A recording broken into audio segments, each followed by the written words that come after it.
Can you hear me now? Can you hear me now? Hey, can you hear me now? I said that I'm still playing with this format, this new format, and I accidentally went live before I was supposed to go live. And I just sent my brother Claymore the link. But salute to my peopleizations. Nonetheless, we in the building. The Drama King is in the building. The Drama King is in the building. We here, We here, my peopleization. Y'all know we gonna cook. Y'all know we gonna cook. We gonna cook today, boy. I said I was gonna talk about other topics, then I said no. I feel like going in on this topic. I'm in the studio. I want these knee pad huggers to hit the link. Tell them to come. Tell them I'm live. Tell them to hit the link. Because I feel like it today. I feel like being on one today. What y'all think? I should be on one today? Huh? Joe Johnson, nephew in the building. Jordan Smith in the building. 619 Cali Factor, he in the building. YG Knight, my brother, he in the building. GG Champ 15, he in the building. Pope Porter, family in the building.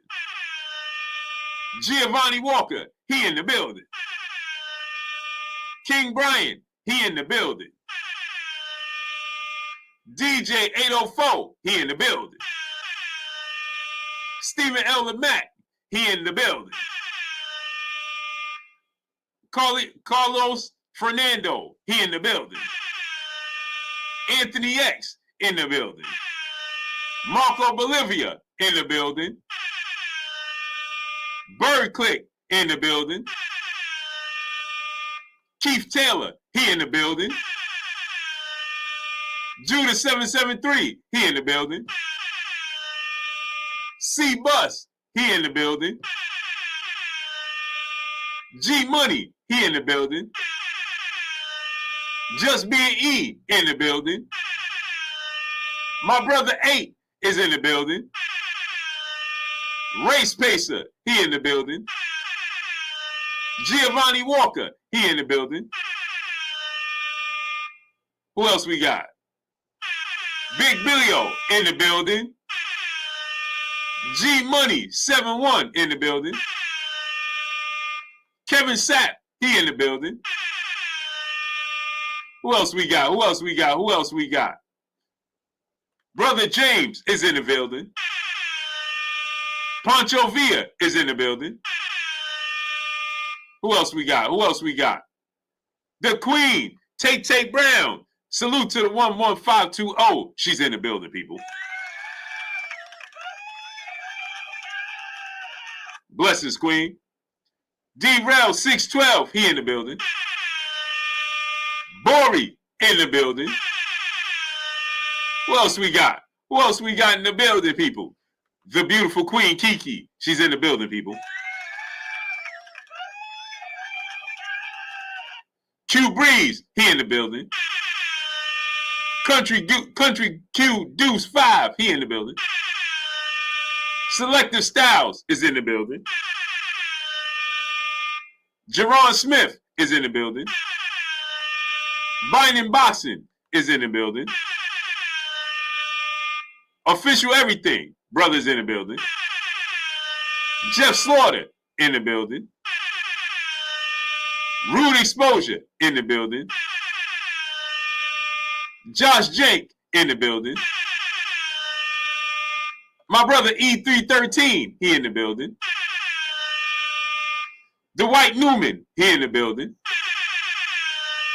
Mac Majestic, he in the building.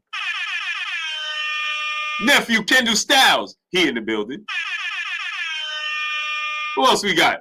Domingo Vanilla, he in the building. PKTK, he in the building.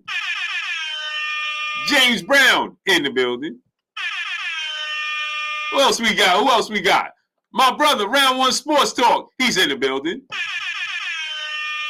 Rod Holman in the building. Hey, man, they got some explaining to do, don't they? Sideways, he in the building. Jay Grant Jr. in the building. You and Debt, the dog, my brother, he in the building. Hey, man, they got some explaining to do, don't they? Don't they got some explaining to do? Don't they owe Blue apology? The peanut gallery. The ones that be talking that tough talk. You understand? The peanut gallery. You know, the lollipop gang. Welcome to the lollipop gang. The lollipop gang. The lollipop gang. Welcome to the lollipop gang. The lollipop gang. The lollipop gang. Welcome to the lollipop gang. The lollipop gang. The lollipop gang. Right?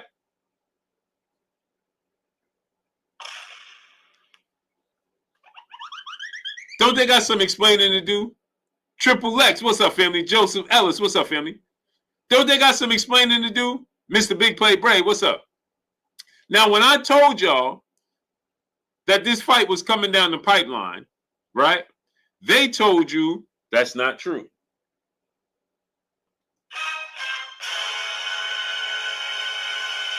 That ain't true, Blue. That's not the truth. No, he not. I'm old. Every time I tell you guys something, they tell you I'm lying. Right? And every time I get proven right. I get proven right. Every single time. Y'all keep listening to these folk. Right? And then the worst part about it is they ain't never going to apologize. They ain't never going to apologize. Duke Adonis, what's up? Right? They going to continue to find a different narrative. I had a dude come in and tell me, man, listen, this is how mad they get.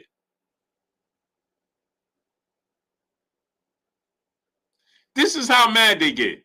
Dude hit me up and said, man, you need to pay attention how much miles you putting on that car. What? Why are you worrying about the mileage I'm putting on my car? Man, stay focused. Pay attention how much miles you putting on that car. What? Callie World, the queen. She's in the building. Peace and blessings, queen. How you feeling today? Delaney Fan Sports, what's up, family? Yeah, brother said, man, never mind what Tank doing. You need to focus on the miles that you're putting on your car. What? The miles I'm putting on my car? What that, Adrian Vet, what's up, family? What that got to do with anything? They starting to sound real mad. Hey, Clay, what's up, my brother? Salute, my brother. Claymore Rain. He's in the building. Salute. Clay, drop the link to your channel in the chat so I can pin it up, please, great brother. No doubt, no doubt. What did I walk up into the middle of? I'm sure I'm going to get up to speed. You know what, Clay? I wanted to talk about some other boxing. Then I decided, hey, man, you know what? I want to applaud myself. Damn it. Why not? Why not? Yeah, I said, listen, I want to give, now we in the studio, right? Yeah. When you're not here, I typically do it at home. Right. I can't send the link. Now I'm in the studio. They always talking about, man, you're ducking the smoke every time they see me at home. Now we're in the studio. So I said, why not? Let's have an entertaining show today. Okay. We can put the link out. Explain to me and Clay, why is this guy fighting a guy who weighed 227 pounds? Right? Clay, we need some answers. I want the people to explain to us, Clay. How was Devin Haney too big at 140? How was Terrence Crawford too big at 47 and 54? Yeah. How is T.O. and all these guys outweighing him, right, drastically, and they're so concerned with that? Yet he's getting ready to fight a heavyweight, a cruiserweight, and a light heavyweight. Whatever weight class you not so even a light choose. heavyweight. We got, he's way past light heavyweight. He's not no light heavyweight no more. He's not making that weight. He's way past light heavyweight, right, Clay? Yeah, but Cruiser's your best bet.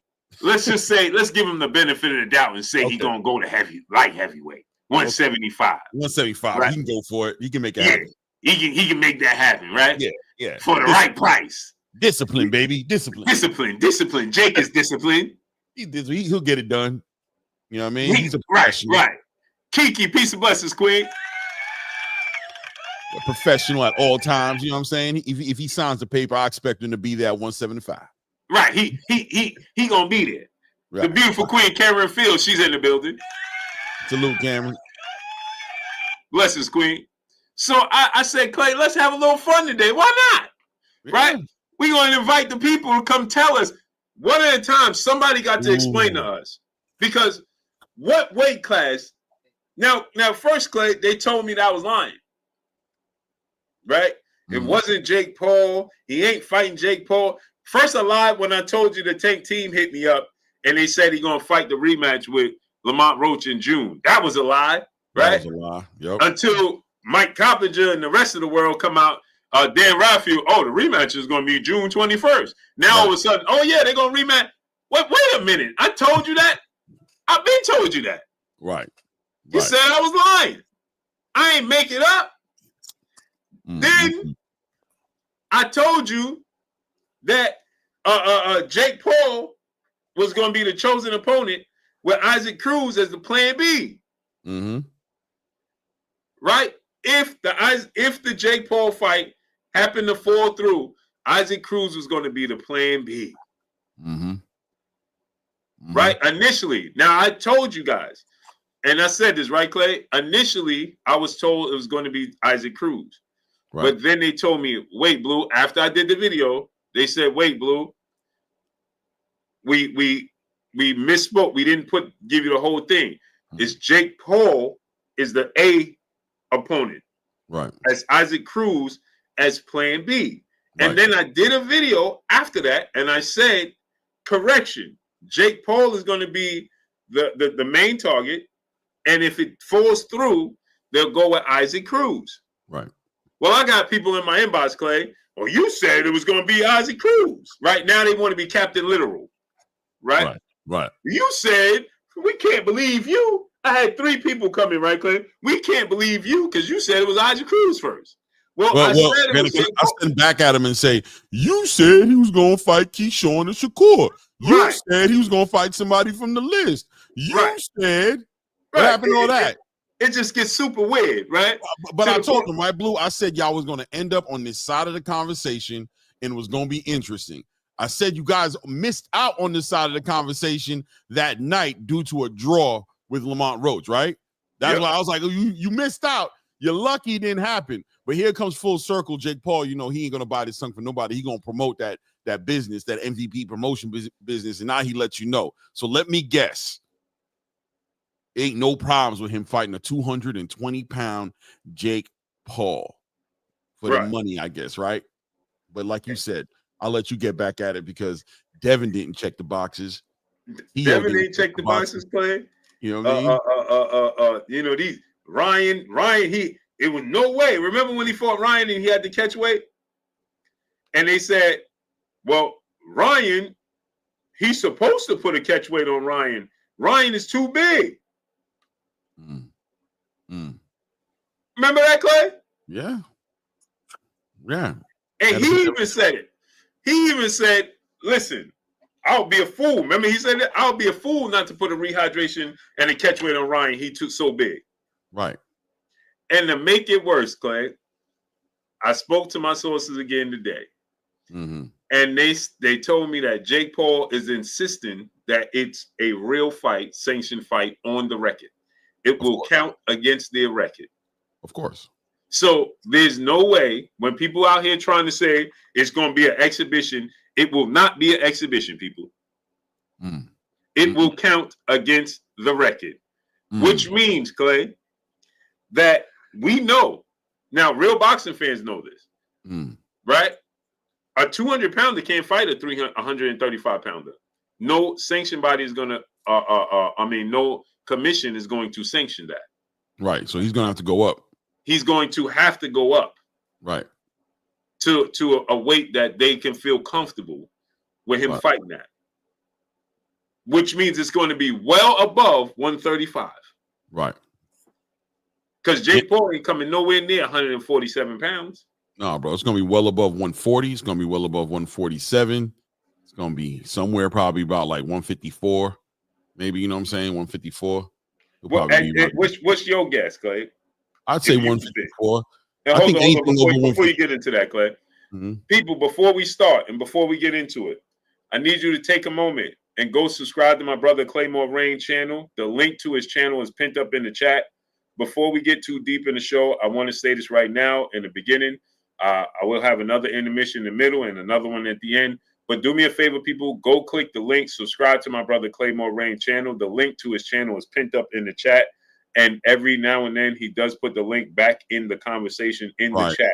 So it's pinned up in the chat and it strolls in the chat, okay? So there's no reason, no rhyme or reason, no excuse not to be signed to my brother Claymore Rain. If you are subscribed to me, you should be subscribed to my brother Claymore Rain. So do me a favor, click the link and subscribe to my brother Claymore Rain. The link to his channel is pinned up in the chat, and then it also scrolls throughout the chat periodically. So please do me a favor, if you have not, subscribe to my brother. But go ahead, Clay. Sorry to cut you off.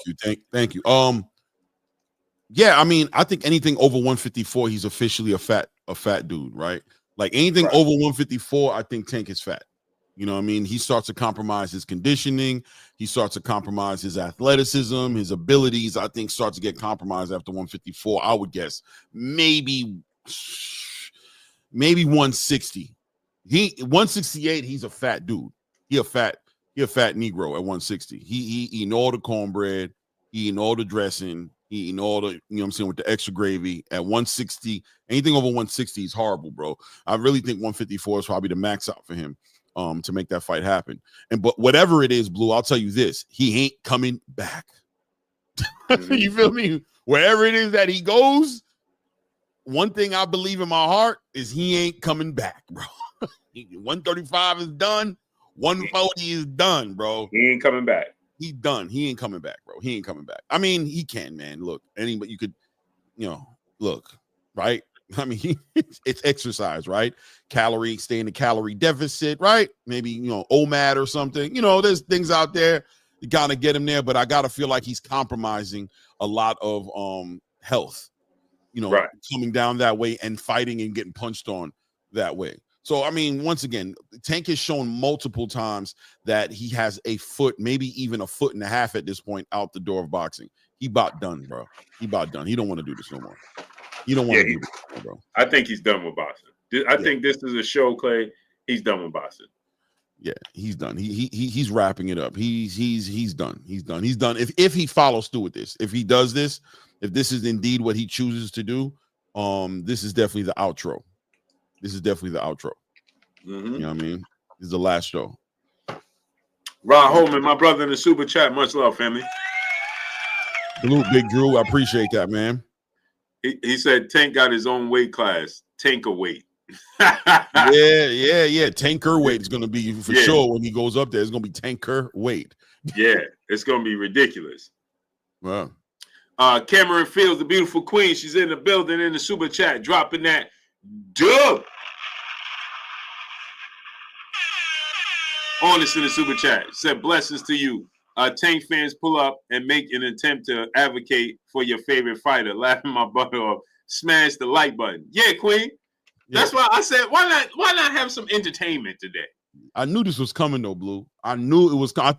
I thought we might not have missed it because I was hoping that what I was truly hoping as a boxing fan was that Tank found a new love and passion and got back into the sport, having that draw and having the people come at him and push back at him. I was hoping that it would just revigorate. You know what I'm saying? Like, what? Y'all think it's a game? You know what I mean? When you have this new Tank, this pissed off Tank that's just like ready to, knock down everybody who we think can give him that really competitive fight. But I mean, if this is, clearly Jake Paul's talking about that evening, what the game plan was.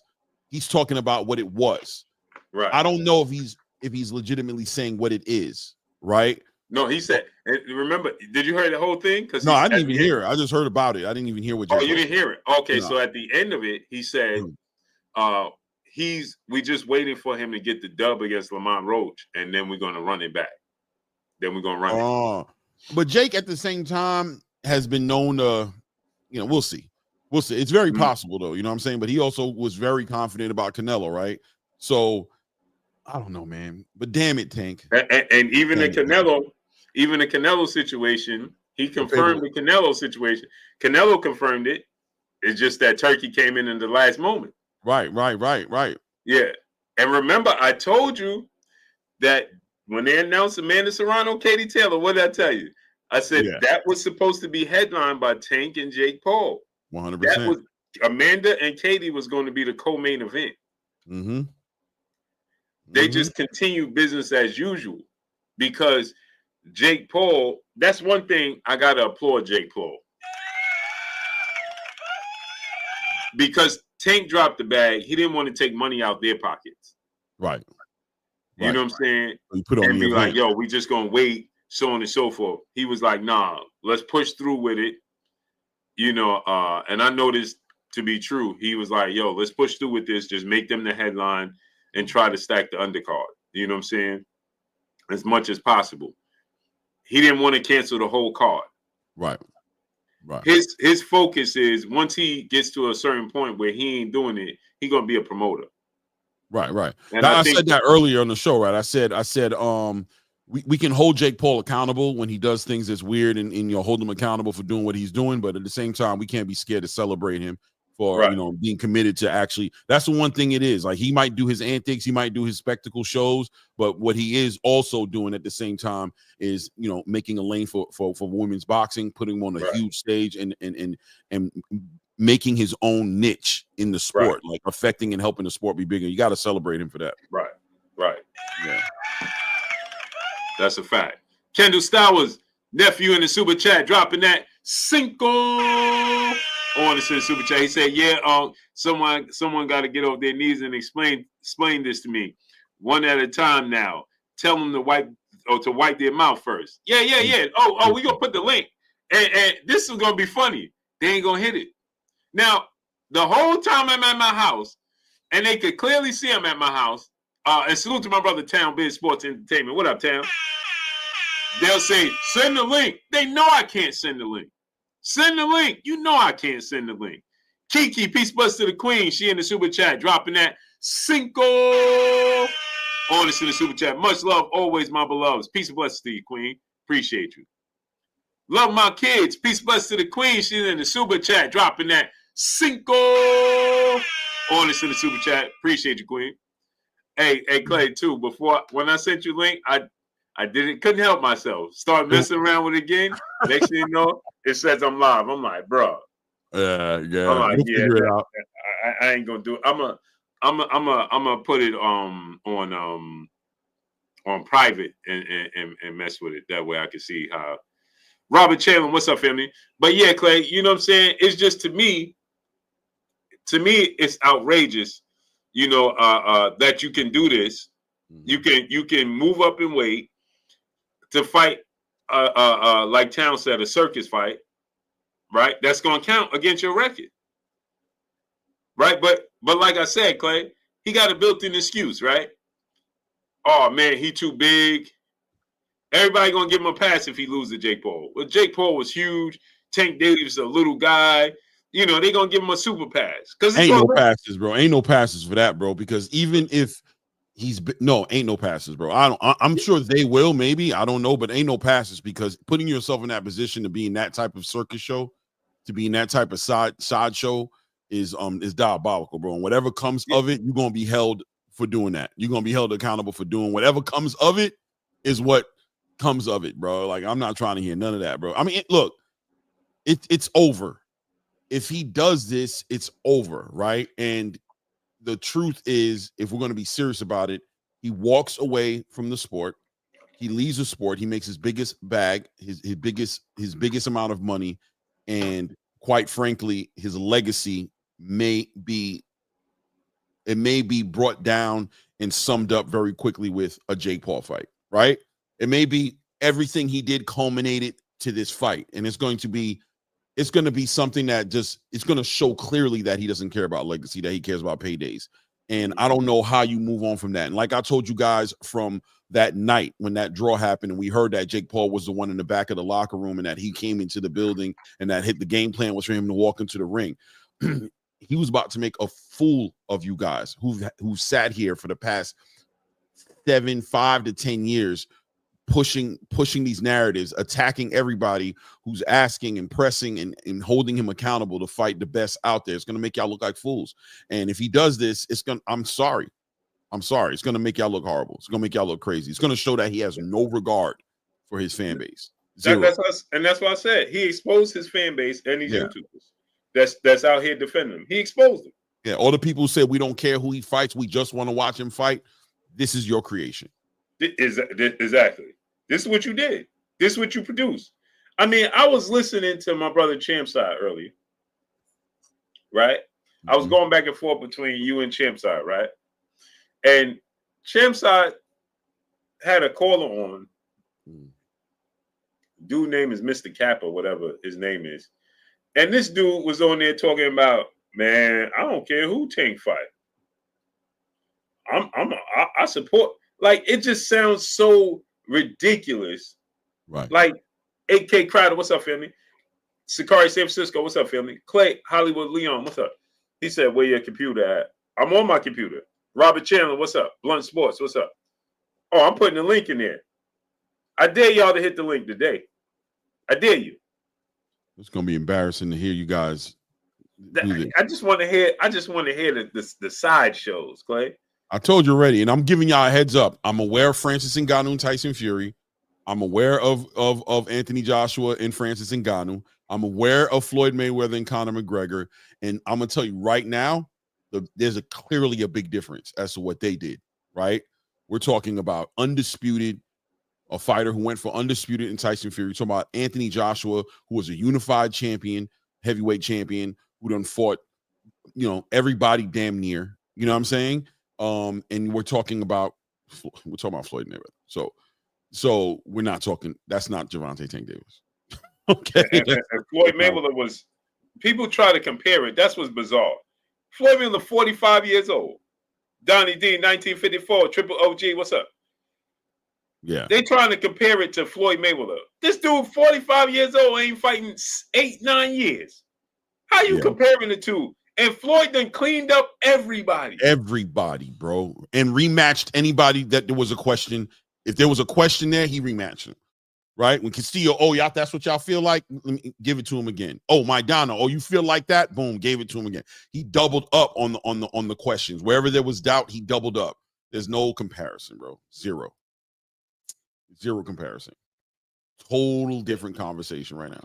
Completely different conversation. Stanley Bailey, what's up, family? Marcus Warren, he said, musty energy. Yeah. It's bizarre. Yeah. And here, I'm gonna put the link for y'all in the chat right now. We ain't no need to wait. We need to hear this. They ain't hitting that link. There's nothing to do. There's nothing to say. And this link is only for, I want to hear the people come up here and try to explain this to us. All the detractors that always come and always got something to say, we hating, so on and so forth. Please click the link and explain to us this. Let us know. Inform us. ETB, what's up, family? Gisela Kid? Yes, GS Ilical? G Silical? Yeah, that name is weird, bro. I know. I feel like if I keep saying it, I'm gonna end up saying something I didn't want to say. Yeah. Salute my brother Champside in the building. Champ here? Champside? Oh, salute, family. Champ, what's up? Champ, you had me in tears, bro. He was killing them today. I didn't bro, see it. He had me in tears. Y'all was on at the same time, so I was going back and forth. Darnell Schaefer, what's up? Yo, what the world is Champ had me in tears. Talking about? Bro, these people cannot explain this to save their. They just sound super goofy. It's just super goofiness. Armani Vince, what's up? Like, explain this. I can't win. GG Champ said, I'm a real Tank fan. Don't hide your knee pads. Wow, okay. I mean, look, I am a fan of Tank. I want to see Tank do great things, but I don't know why you trolling me. What in the world you talking to me, considering that most Tank fans hate my guts and think that I'm the biggest, you know what I'm saying? I'm the biggest troll for Tank, you know what I'm saying? I don't know. You must be trolling me, bro. You know what I mean? It is what it is. It's GS illegal. Just say Kel. There you go. That's easier. All right, Kel, we rocking. I'm going with Kel. I'm good with Kel. We good, Kel. We just gonna go with Kel. Yeah. I'm leaving. I just came to support you guys. I thought nobody was gonna come up there and argue with you guys. So. Oh, bless us, Queen. Bless us, Queen. Yeah, because nobody hit the stream yard, and I felt bad, so that's why I did it. No. We waiting for them to come on in. They got plenty of time. What are they gonna argue with you guys about? Well, they're gonna justify. They're gonna say he earned. Yeah, they're gonna say he earned the right to do this. He can go out the way he wants to. There's a lot of money. You guys didn't. Why didn't you guys do all of this when Anthony Joshua fought Francis Ngannou? Why didn't you cook Tyson Fury when he fought Francis Ngannou? Why didn't you guys do it? You wait till it's Tank, and when Tank, it's all right when those guys do it, but it's a problem when Tank does it. And this is about the Roach fight for the Roach fight, or just or just picking who he's gonna choose, picking and choosing who he's fighting. No, we talking about the Jake Paul. Oh, about the Jake Paul thing. But I thought so. The Netflix that's still on, or that's after he fights Roach. Yeah, if he beat Lamont Roach, they're gonna fight. Well, that was the first time. Right. That was the first time. That's what the game plan was gonna be. Right. Yeah. Jake Paul is under the assumption has the understanding that he's expecting that to still be the plan and just get the rematch out the way. And he's expecting that to still be the plan. Tank Davis may very well fall back on it. Let's be honest, because off the strength of he likes to surprise, he was trying to hide it. Maybe Jake Paul's being a little too public. So things can change, right? Things can change. But at the end of the day, there's no denial at this point that was in the works. Okay, so he's going to do what with Jake Paul? He's going to fight him, and then what are they doing together after that? So it's just a one fight, or he's gonna get several. Is he signing with Netflix to? No. We don't know. It doesn't get that deep. It doesn't. This is just the one. This is just the fight. Like if you was like, okay, got you. Exhibition. No, a real fight. No, it's gonna be a real fight. So what about how is he not gonna hit below the belt? I'm not understanding that. Love my kids got jokes. She said, how is he not going to? How is he? Yeah, right. Your guess is as good as ours. We're gonna watch just like you are and see how he does. I'm gonna be at your watch party. Oh, for sure. I'm the watch party and like we did last time. That was everything. To be real with you though, do whatever you gotta do to win that fight, Hank. So if you got hit below the belt, if you got don't lose that fight, bro. By any means, I just hope we don't get to biting below the belt, man. You try to bite Roach's neck off, so I hope he don't get frustrated. It is what it is, man. Don't you lose that damn fight. Damn, Blue, you gonna let me in? Yeah. Mag 7, go ahead, brother. Oh, all right, Blue, all right, my man. I thought you kicked me off for a minute. No, I ain't think I don't know why it's rotating. It's doing that on its own. All right, Blue, but listen, right? So tell me what's going on though. Like I've seen it. So tell me what's going on. The Jake Paul thing? Yeah, Jake. So hold on, let me get the super chats off so they ain't blocking the names. Salute my brother Dewan Menzies, brother in the super chat, dropping that cinco on the super chat. He said Boston Ego defends Tank to the death and has a man crush on Tank. This is all true, great brother. This is all true. My brother Kendall Styles back in the super chat, dropping that cinco on the super chat. He said they better get on the camera. Hey, they ain't gonna do it, Kendall. But go ahead, Mac. So we talking about. I want somebody to explain to us how is Tank possibly gonna fight Jake Paul, who fights at heavyweight, cruiserweight, and at the very least, like heavyweight. Because he's that nice. Well,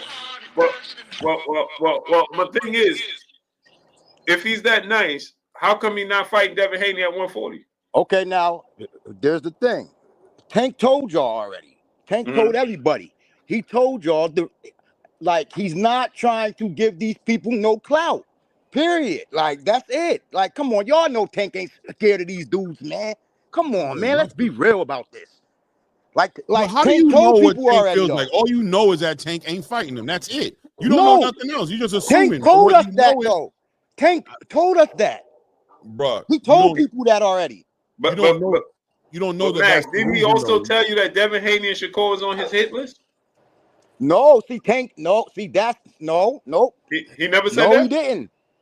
He never said that. No, the dude did. Tank just said, yup. See, people gotta I pay mean, attention. well, Mag, when you say yup, isn't that a form of yes? Yeah, kind of, yeah. But I'm Kind of. saying Tank Is that a didn't form of create no? that though. Wait Tank, a minute, Mag. but Tank didn't create Mag, that wait though. a minute, Mag. Wait a minute. I'm just saying that didn't come out of Tank's mouth though. You know what I mean? Did the yup Like come Tank out? didn't. Wait, Mag. If my wife say to me, "Was you at the strip club?" and I say, "Yeah." Hold up, Blue. Hold up. I Hold understand that part. on. I'm trying to get this All right, straight. all If my right. wife say, "Was you at the strip club yesterday?" and I say, "Yeah," and then she say, "Then we got an issue," and then I say, "But I never said I was there." I just said yup. You said No, yeah. I feel you though, Blue. I mean, you know what I mean? But yo, Blue, truthfully though, Blue, tell the truth, bro. That you a Tank fan, yo. Huh? Tell the truth, Blue. What's that? Tank fan, ain't you? Of I'm a course. Tank fan. I'm a Tank Tank fan. fan. Of course. Oh, all right. Cause you know what I mean? That you know what I mean? I'll be on your page and shit, you know what I mean? Like I'll be killing you, but you know what I mean, you know. I'm a Tank fan, but I'm a boxing fan first. That's the True thing. indeed. So we gotta admit that he ducking Devin Haney, Shakur, and Keyshawn. No, Blue. No? Even on a No, Blue. technical level. No, see the thing is, right? Them dudes keep calling Tank's name, Tank this, Tank that, Tank this, Tank that, right? Tank don't talk about them like that, right? So then Tank like, wait a minute. These dudes need me. I don't need them. So I'm not giving these dudes no clout. Period. Like I mean, and then like, come on, bro. Like that's what's up now. As a Tank fan, yes, I would love to see him. Like, you know what? I'm about to just knock these niggas out. Yeah, of course, but Tank ain't in that bag right now. Why? I mean, Tank ain't in that bag. But can But I he, ask this question though, man? that's crazy. He can just stretch it out. Will he make more money fighting Lamont Roach or make more money fighting Haney, Shakur, or Keyshawn? Yeah, probably Shakur and them. Yeah. So that means he need them. Thank you. Yeah. No.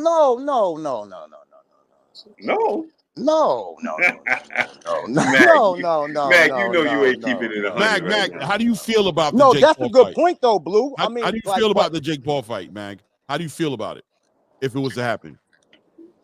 Oh, come on, man. What kind of sense does it make, I'm Mad? kind of pissed off about it.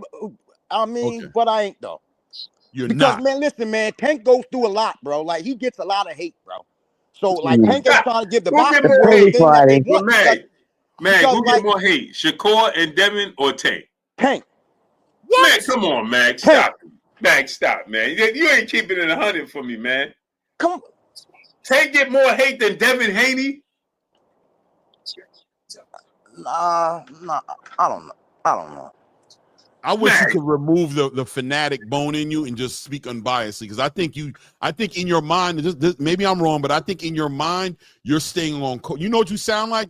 You sound like me if my brother went and did something wild in the streets, and somebody's trying to get me to talk about what he did. Then I'm always gonna have. You're gonna hear it in my voice. You know what I'm saying? Where I'm like, yeah, listen, man. First of all, you gotta understand that he grew up a hard life. He wasn't here growing. You know what I mean? I know. Listen, first of all, I'm not saying I completely agree with what he's saying, but at the same time, that's how I be talking about my brother. You know what I'm saying? I ain't gonna lie to you. And when you're talking about Tank, it sounds like you got that reservation in the back of your voice, where it's like, if this was any other fighter, it'd be a little bit more black and white. No, but truthfully, like I told people though, right? Truthfully, I told people, like, you know what I'm saying, that I'm a casual. Like, I don't really be in the boxing like that, but I am in the Tank like that. And I know people gonna say, oh, get off your knees, get off your knees. No, Tank's an athlete. Like, I mean, people got favorite teams. You know what I mean? Baseball teams, basketball teams, and people got boxing. But this is You know what I'm the saying? problem. This is the problem this is the problem, right? Is that when you have, like you said, you were casual, and you admitted that, right? But me and Clay ain't casual. So then when you have lifers arguing with a casual, it just sounds ridiculous. Well, can I argue with him? Because I'm a little more than casual. Damn, you want to argue with me too? No, I don't want. Mag, I just want to say to you this, Mag. When you said that, now I forgot my train of thought. I was gonna say to you, as far as Tank, you're when you say a fan, you know, because I don't die hard. Okay, so you're a diehard fan of Tank. So yeah. So and I think he's a good dude too. But you said he was athletic, and you know, practice beats talent if talent doesn't work. So you can have all the athleticism in the world, but if you don't put in that work, it means nothing. You know, it does. It means nada. So you better tell Tank to get to working. You know what I'm saying? You know, keep his head. You know, like I said, I don't see him on the internet, but you know, he needs to stay focused. My brother Mag said, "I ain't just a fan; I'm a diehard fan." Tell him, Mag. Yeah, that's right. I mean, I'm just telling the truth. Like I'm just telling. I appreciate it, bro. I appreciate it. I ain't gonna lie. Like Tank's that bull. Like I ain't gonna lie. Tank's that bull. Like it's refreshing to me. It's refreshing to me because I'm gonna be real with you. I'm a Terrence Crawford fan, right? Even though I'll never allow myself to get delusional about Terrence Crawford or anything like that, but I am a Terrence Crawford fan, you know what I'm saying? So I can kind of understand you know, I ain't gonna lie to you, bro. I don't understand, bro. I just can't do it. I can't defend another dude like that. I can't do it, fam. I can't do it that bad, bro. Come on, Clay, man. Listen. Come on, Clay. Right? No, I'm being serious, right? I'm not even. I could never okay the Jake Paul fight. I can't do it. It doesn't make sense. I can't do it, man. I get it. Because y'all know boxing like that. Like, I mean, I understand Blue. You know enough. I understand y'all. You might not know like that, but you know enough to know this is diabolical. You know that Jake Paul's diabolical. Brother, if Devin Haney right now was to put a fight together with KSI, you would destroy Devin Haney for that. Yeah, because I'm a Tank fan. Yeah, so I mean, yeah, probably. Yeah, but you'd be like, this is your champion? Is this your champion? You'd be like,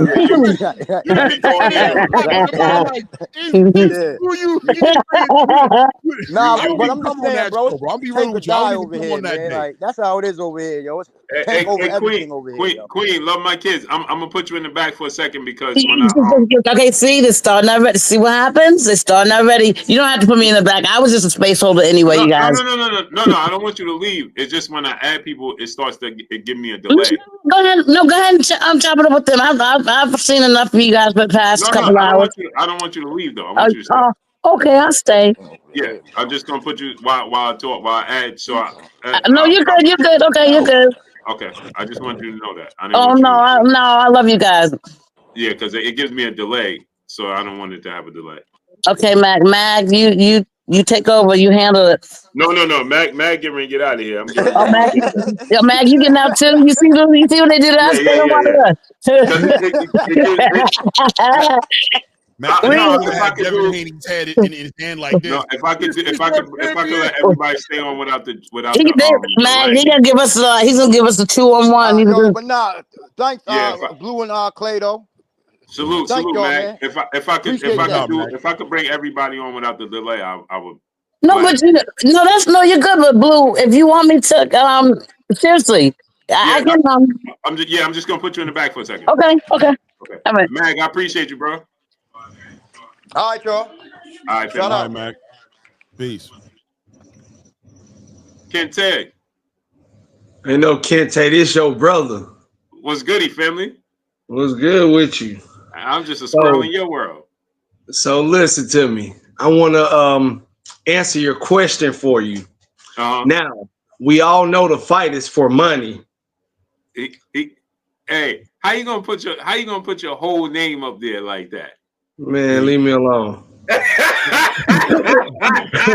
a whole lot. You knew I was going for that, bro. I'm like, You knew I you wasn't when I getting was away reading with it, that. I'm like, damn, You bro. had to know you wasn't getting away with that, Hey, bro. Blue, you heard what I said, man, leave me alone. Sound like you was when you put that name down, but it sounded like you was writing sending an email. You was like, Hey, listen. Hey, Clay. Hey, Clay. He knew I wasn't letting him get away Hey, with Clay. hey, brother, He knew I man, wasn't letting him proud, get man. away with that.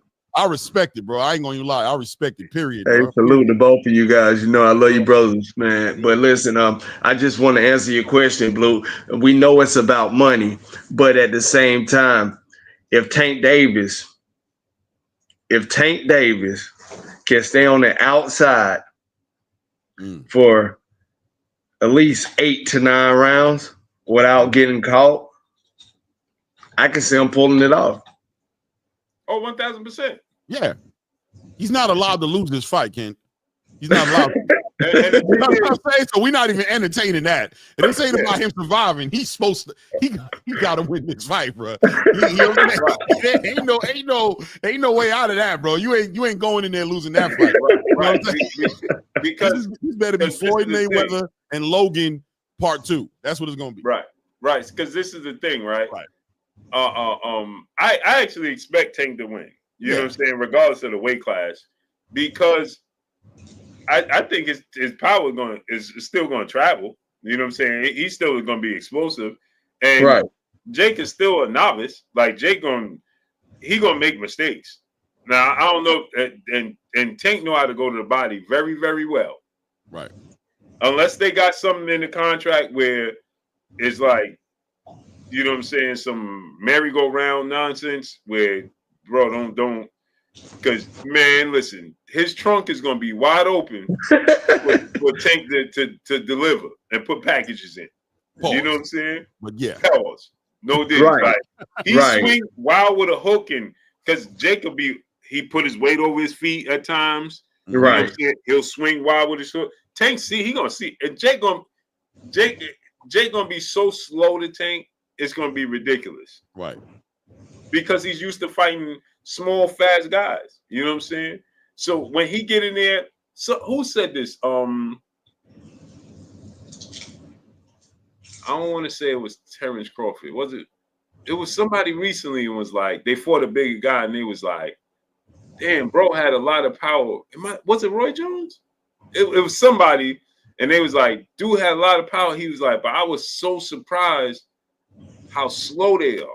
Because they bigger guys. They gonna look fast with other big guys. You know what I'm saying?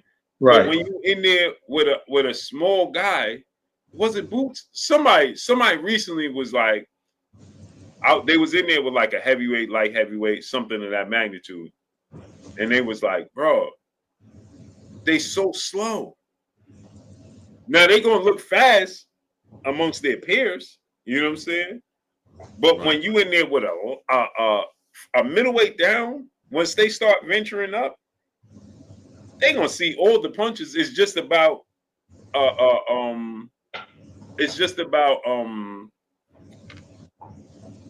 being able to not slow down. Like for instance, gaining that weight and carrying that weight and not slow down, not get trapped. Where you flat-footed and now you standing there taking these punches. You know what I'm saying? Because you done burnt your energy because you carrying around a whole extra damn near half a body. You know what I'm saying? Right. So, but the speed, like Abel Ramos was just saying. I mean Abel Sanchez, when he broke down the Canelo and Terrence Crawford, he was like, it's going to take Canelo a long time, maybe 5 rounds or so, to catch up to Terrence Crawford because of the speed difference.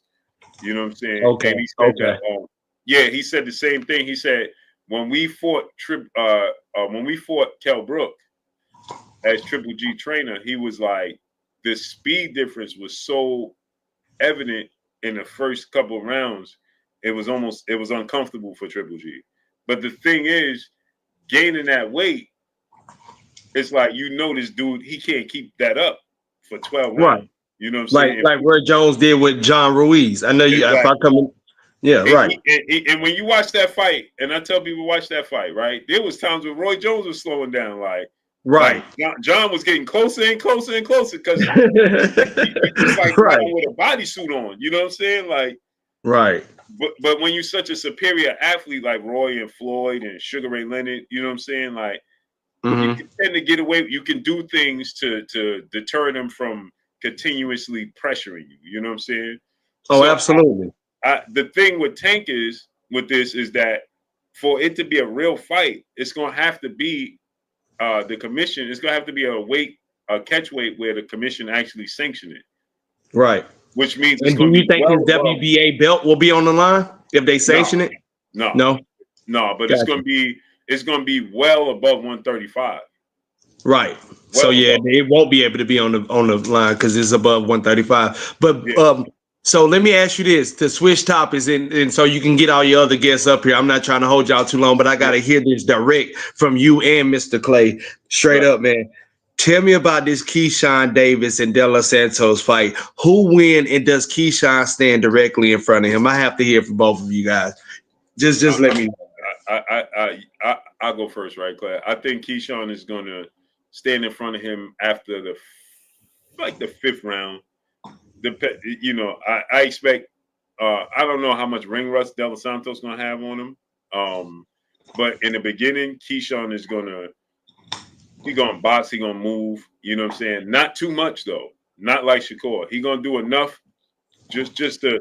He gonna try to. He want to get hit, not hit clean to see what his power is like. You know what I'm saying? And once Keyshawn understands, if I can take this dude power, if I don't see it. You know what I'm saying? Can I take it? Or if I can't, then he gonna, you know what I'm saying, still use his boxing range and counter. He gonna counter because Edwin De Los Santos is very aggressive. So it'll be a bull in a matador situation unless Edwin is Edwin might feel Keyshawn power and be like, yeah, I ain't gonna play that game either. and now, you know what I'm saying, we could be in a situation where, you know what I'm saying, we got two Cobras standing there not doing much. You know what I'm saying? But I think Keyshawn, the mentality that Keyshawn have, if that's the case and Edwin decides not to come in, Keyshawn's confidence is going to be like, oh, you don't like it. You know what I'm saying? You don't like that power. Now Keyshawn going to be like, as long as I can slip yours and counter it, I'm gonna beat the brakes off you. You know what I'm saying? And I'm gonna stay right here. Right. I'm gonna stay right here, and I'm gonna make you miss in the phone booth and beat the brakes off you. So I think by the fourth, fifth round, we'll see. That's gonna tell us a lot. You know what I'm saying? Because what I noticed with Keyshawn when I watched this interview he did when he said, I like to test their power, whether it's on my shoulder, not he don't want to get hit clean on the chin or nothing. But he want to get, you know what I'm saying? He want to feel, and you know your power's at its highest in the first 4 rounds, right? Right. So you gauge that power. Oh yeah, that's it. Because you know after a while, especially if I start going in your body, that power going to dip. You know what I'm saying? Absolutely. So Keyshawn like to gauge that. So I think that he going to test him out, see the power. You know what I'm saying? And if Edwin ain't got it. It's gonna be an early day for him, bro. Or a long night. Yeah, either one. He going. He said either one. It's gonna be something. And we seen Edwin get dropped. Remember, Ryo dropped him. You know what I'm saying? Right. It's just that, and he was hurt bad. But then remember, Ryo just went for the kill, and he wasn't ready to go, and then he clipped Ryo, and Ryo never recovered. Right. But what's your? And how many times have we seen that in boxing? This game right here that we're about to watch between Edwin De Los Santos and Keyshawn Davis is going to be very cerebral, I believe, on Keyshawn Davis's side. I believe that we're talking about, we got to include Bomac in this conversation. We got to include the strategy and the game plan that's going to be implemented here. And this isn't just going to be a reckless fight per se. There's pressure on Edwin De Los Santos, and we also got to see how the weight cut is going to be for him. He's been out of the ring for damn near 2 years, going on 18, 19 months. Right. There was rumors in the street saying that they expected him to be at 140 to fight against Frank Martin, but you know, an opportunity like this comes, he has to do what he has to do. But there's arguments out there to say that he's had to change his camp up, that he's had to change his training. He has to. We don't know what he ended up at, and you know what kind of shape he's in. Right. To get that down. Right. Bomac is intelligent, man. And Keyshawn is a great executor of game plans. He listens. He doesn't go rogue a lot inside the ring. He follows instruction pretty well. You know what I'm saying? That's why he gets compared at times to like a little Terrence Crawford. Man, he looked like a little Terrence Crawford in the way he just dissects and breaks his opponents down. So I think he's going to warm up in the fight. He's going to stay and give Edwin de los Santos an opportunity to become offensive. Edwin's already been crucified and chastised for being not offensive enough in his last fight against Shakur Stevenson. So the last thing Edwin de los Santos is going to want to do is be too reserved and keep his hands at home. He's going to want to let his hands go because he suffered such a horrible consequence for allowing Shakur Stevenson to paralyze him, right? With absolutely. Idea, right? Oh, you cooking right now, brother. Keep going, dog. You cooking. with the idea that, you know, that left hand was going to do something to him. And we all know, you know, hindsight shows that even Shakur communicated that, you know, I finessed the brother. I had him thinking about it to the point where he didn't do nothing. He had the lowest punch output on record, right? Which, you know, in many ways you could celebrate Shakur for that. But that being said, I digress and say that I'm looking for a cerebral fight from Keyshawn and from Bomac. They're probably going to allow him and give him an opportunity to be offensive at first. And now if he doesn't, if he's not offensive, then we'll see Keyshawn probably start to attack and break him down, pull him into an offensive situation. I think Keyshawn's going to attempt to walk him into his demise, and I think he'll successfully do it. I think that De Los Santos has a lot going on the back end of this fight going the right way. You know what I mean? And I think Keyshawn's just getting to the point to where he's been active. He's getting better and better and better opposition. He's not plateauing. He's changing the diet up. He's changing styles up. Now he's in there with a boxer puncher like Edwin de los Santos. I think we're going to see Keyshawn get him out of there. But I think de los Santos is going to be he's going to be a great dance partner. It's going to be a better fight and maybe even a very competitive fight. You know what I'm saying? Based on what Edwin de los Santos can do. But I think psychology is going to play a part in this fight. You're going to see Edwin de los Santos psych himself out the fight. Unless he really dials in, he knows what he's dealing with in Keyshawn Davis. He's going to try to be offensive. I think he's going to try to be offensive in this fight. And I think Keyshawn and more importantly, in my opinion, Bomac is going to have that strategy in there to be like, this brother going to come in there with something to prove, bro. He's got something to prove, and you're going to take advantage of that and allow him to try to prove that, bro. And you're going to walk him to his demise. That's what I believe is going to be. I believe he gets clipped. You know what I mean? Put down, but I'll give it to decision, though. I'll give it to a decision. It's very possible to be a decision, but a unanimous decision on Keyshawn Davis' side. Now, what I have to say to that, and again, I ain't trying to hold y'all boys too long, but what I have to say to that is this. If Keyshawn Davis go out there and do what exactly you and Blue said, if he can clip him and get him out of there in 6 to 8 rounds and look spectacular, doing it in the first 4 to 5 rounds before you get him out of there, does that put heat on Shakur? Will Keyshawn Davis look more spectacular than you? Are you going to fight him for the belt? Is the brothership going to continue to hold us from seeing the undisputed or a unified fight? What is going on? He had a better performance. Do we get that type of energy towards Shakur and Keyshawn or no? Because again, it's easily to compare that fight because they both share the same opponent, the same dance partner. And a lot of people bashed, as y'all both admitted, bashed Shakur for the performance he had. If Keyshawn go out here and look spectacular, do you continue to bash Shakur to force him in a fight with Shakur if you top rank in ESPN? You could try to do what you want, but there's that respect and that relationship they have. For me, it's proven to me to be impenetrable. Can't touch. It's proven to me touch this. Empty hammer shit. Nobody's going to move that needle. But as far as how Keyshawn's going to look beating Edwin de los Santos in the way we think he's going to beat him, and how that's going to reflect on Shakur. Listen, the detractors are going to use anything they can. You know what I'm saying? Right. One thing about me, and I feel I'm very confident in this as far as Shakur is concerned, as far as the Terrence Crawfords are concerned, as far as these fighters are concerned, they've tuned out and become desensitized to the fan base. They're no longer moved by what people say about them because they've gotten so much hate. They don't even take people's opinion seriously because they assume that it's coming from a toxic place, probably for being on the opposite side of a conversation of your favorite fighter. I acknowledge Shakur Stevenson's hands being injured, brother.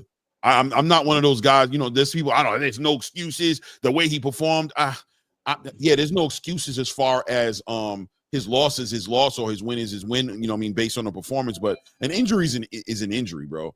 And it affects the way you perform, bro. And I'm not going to sit there and see Keyshawn Davis come in there with two healthy hands. You know what I'm saying? A power punch. No, you're absolutely right. He had an injury. Right, and be like, oh, Keyshawn's better than Shakur because look what he did with Edwin. They got a common opponent. He knocked Edwin out. He couldn't do nothing with him. He couldn't do nothing with him because his hands was, you know what I'm saying? His hands were compromised.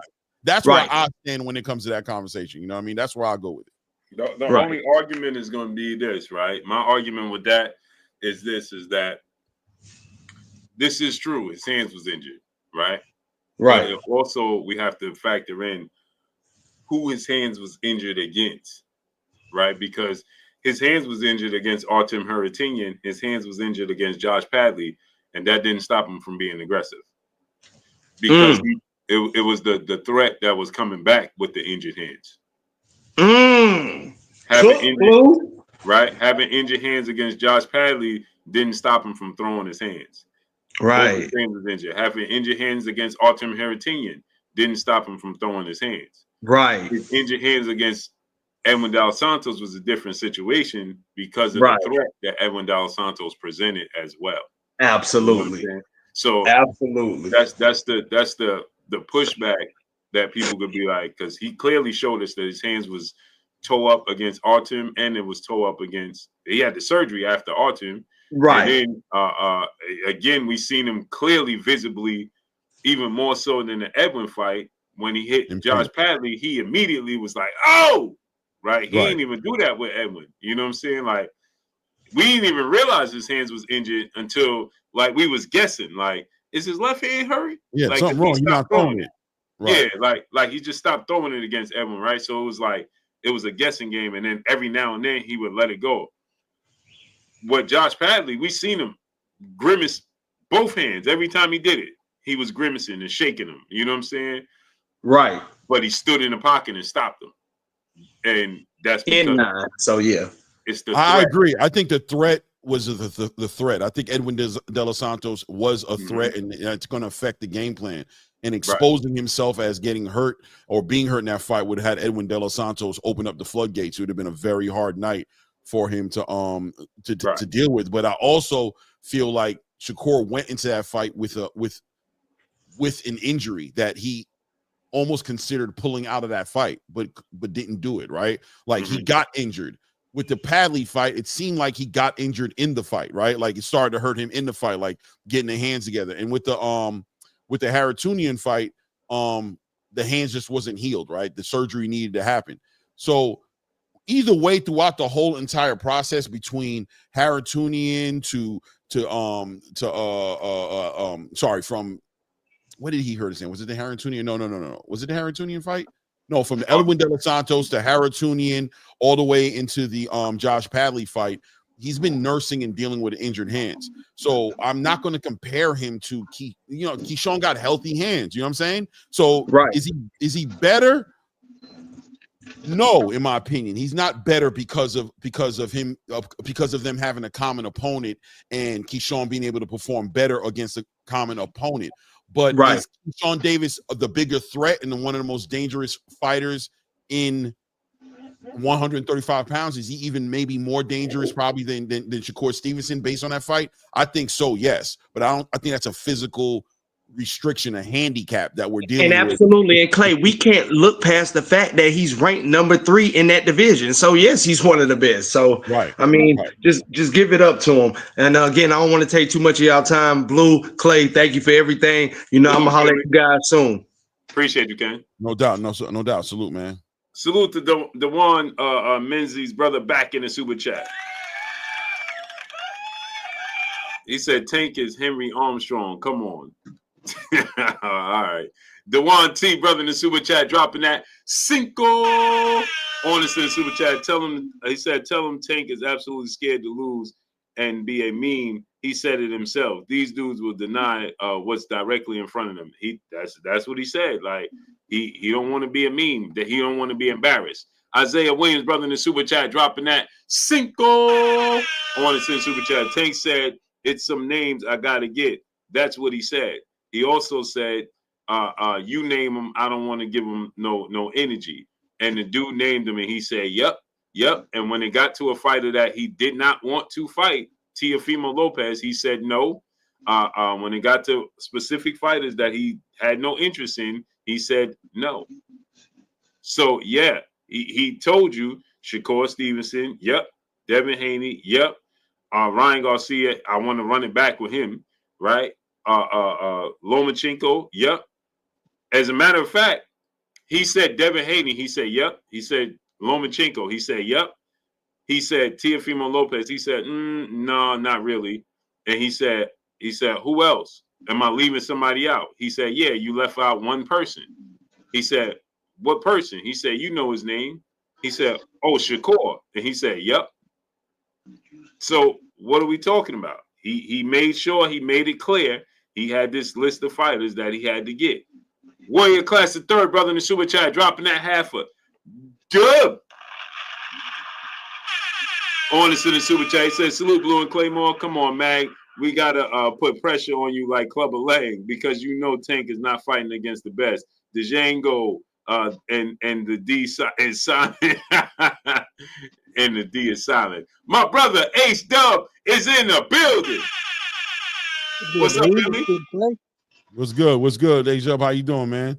Oh, not too bad, not too bad. So, with this whole Jake Paul thing going on and that being in the discussion and possibly in the future now, we've seen Tank fight Mario Barrios, right, at 140. And what I'm wondering is just what was he actually weighing when he stepped into the ring? You know, was he at 147? Was he at 150? Was he somewhere in that range? He was 150, 151 or something like that. Okay. Was he? Because didn't Leonard Edelby comment on that as well and say how big he was at one? Yeah, but that was at the weigh-in. He said he gets a lot bigger than that, right? Or something like that. Yeah, that was at the weigh-in. But he had rehydrated to like 151.2 or something like that. Okay. And yeah. Jake probably can't get down past what 168. Probably. That's a stretch. I mean, with like Ryan Garcia and the Tank fight, I mean, Ryan looked terrible during that fight. You know, he was super drained. So, I wonder how that's actually going to work out. You know, I mean, there's such a difference that, I mean, we could speculate all day long, but can they actually do it? See, the thing is, maybe Jake's. I have to believe Jake got a lot of respect for Tank as a fighter, but maybe Jake is like, you know what? He's such a little guy that I'll attempt to do 168, 160. You know what I'm saying? Like, right. Depending upon what I can rehydrate to. That's a lot. He's gonna be. That's kind of what I'm getting at. Is that there's such a drastic. You know, can Tank actually rehydrate up and compete like he normally does at 160, 168, somewhere in there, whatever their catch weight would be. Right. Could he actually handle it at that point? And could Jake actually handle it? Because those are humongous weight gains and losses. And because think about this, right? I've seen Jake. Don't know if you guys seen Jake in person. Jake is built like Edgar Berlanga. Okay. You know what I'm saying? He got a frame like Edgar Berlanga. If this was Caleb Plant's frame, I could say maybe, you know what I'm saying? Maybe because Caleb Plant got a bit of a wiry frame like Terrence Crawford. So It's like, maybe he could possibly try it. Like if Caleb Plant wanted to go to 168, he probably could, you know what I'm saying? He'll be definitely, it can't be with no rehydration clause, you know what I'm saying? But Jake Paul's build is bigger than Edgar Berlanga. It's like he got the huge shoulders, bro. It's like, bro, to cut that out, it's like to start cutting that, bro, that's gonna be difficult. Right. It's gonna be difficult.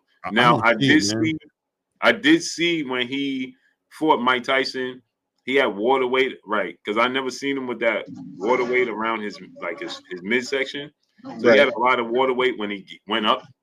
to fight Mike. So I have no doubt he could do 185, 200, 190. You know what I'm saying? Like, I have no doubt he could cut that. Yeah, I think he could get down there fairly easily for a guy his size. But I mean, anything below that, and it starts getting detrimental. Yeah, you know, exactly. And again, the time frame tells me that it ain't gonna be that low, because remember, Tank fought March 1st, right? Right. They were supposed to fight in June. Now, I don't know if Jake had already started, and when I see Jake, it don't look like it. You know what I'm saying? Don't look like he started cutting this massive amount of weight. You know what I mean? So what? And for it to be a sanctioned fight, for a commission to say they're going to allow this fight to be a sanctioned bout and not a exhibition, it's going to Tank is going to have to gain at least 20 pounds. It's going to have to be at least above 155. There's no ifs, ands, or buts about that. You know what I mean? So, again, I saw the interview that Mill City did today with Mustafa, the trainer. Mustafa was saying when he seen Tank in the gym, he's not in shape, and he probably 150. So that's a fat version of him right there. Right. That's an out of shape, like, you know what I mean? Right. That's an out of shape version. Right. So if you out of shape and you only at 150, how you going above that? Man, he's got to pack on a lot of muscle and then try to get it to come all off. For this fight to come together, they would need at least a year, I believe, to prepare. Either way, for Tank to prepare and go up and be in shape, and for Jake to prepare and cut the weight in a good way to where it's not hurting him, where it's not all water weight, and get down to, you know, God forbid, 168. I think it's probably going to be 175 minimum. That's what I would think. But if it's going to be 168, it is what it is. But we're talking about nutritionist, super calorie deficit, super protein rich, you know what I'm saying? Maintain the muscle, because you don't want to cut all that weight and, you know, lose the muscle. So we talking about super protein diet, like probably carnivore diet, right? For that whole time, 0 carbs, you know what I'm saying? But at the same time, maintaining and giving yourself just enough carbs to work out in, to spar in, because you need carbs, you know what I'm saying? You need that quick carb, you need that quick energy to spar, you know, let's say 3, 4, you know, 7 to 10 rounds a week, you know what I'm saying, of sparring. Right. It's complicated. We're talking about science here. We're talking about like hired professionals on both sides to get these guys where they need to be. So when they go in the ring, their health isn't like putting their life at risk, you know what I'm saying, at risk of fighting each other in the ring that night. Right, absolutely. And this would be a really tall task I think for both of them, you know, it's going to take a lot of work, not only promotionally, but on their end too, just to even make it possible. Right. And I don't think the fight's gonna happen. I'm being honest with you. That's what from the beginning. I just don't think it's gonna happen. I think it's gonna happen because Netflix is putting that bag out. Netflix ain't playing no games, and Jake Paul don't want to ruin his relationship with Netflix. So he gonna cut the weight then. He gonna cut the weight. He gonna make it happen. Jake Paul might get hurt in this fight too, bro. I'm gonna be real with you. He might get hurt for real, like in a bad way. Like, he's not a professional like Ryan Garcia. You know what I'm trying to say? Like, and Ryan Garcia has definitely showed some unprofessional back in his day, but I don't think Jake ready for this part of the game. This part of the game that he says he loves is going to be diabolical for him. This is a different part of the game right here, brother. That weight cut, that hard weight cut like that. This is a bad part of the game right here, Jake. You jumping into murky waters. These are muddy waters for you, brother. You muddying the waters up, man. It was all cute when you was fighting people at 220, 200, and you was taking advantage of retired MMA fighters, and you know what I'm saying, and making this money. This right here, this is getting into it a little bit deeper. yeah, definitely. This is going from 3 foot to 8 foot and just jumping in the deep end. Yeah, it's just bizarre, and it's just And I see DVJ 600 said, I can't believe y'all talking about this. Well, we're talking about it because how bizarre it is and how ridiculous it is. We're not talking about it and dissecting it because we want to see it. We're talking about it because we're like, how are you even going to attempt to do this? And as you told us and promised us big fights, and you ain't giving it to us. So that's where we're coming from when we're talking about this. Yeah. Right. Don't get it twisted. That we're not talking about it from a standpoint of wanting to see this. That's not what we want to see. Right. Absolutely. Not at all. This is not something we're looking forward to. We're just looking at it from a standpoint of you couldn't give us Devin Haney, you couldn't give us this fight, you couldn't give us that fight because of the weight, and now you attempting to do this simply for a money grab, and it's ridiculous, man. It really is ridiculous, bro. Yeah. I mean, I think, like I said, the entertainment of it in by itself was just like, oh, you know what I'm saying? And it's disappointing to say the least, right? To say the least, you know, once we get past the silliness of it all, it's just like, damn, man, have we come to this?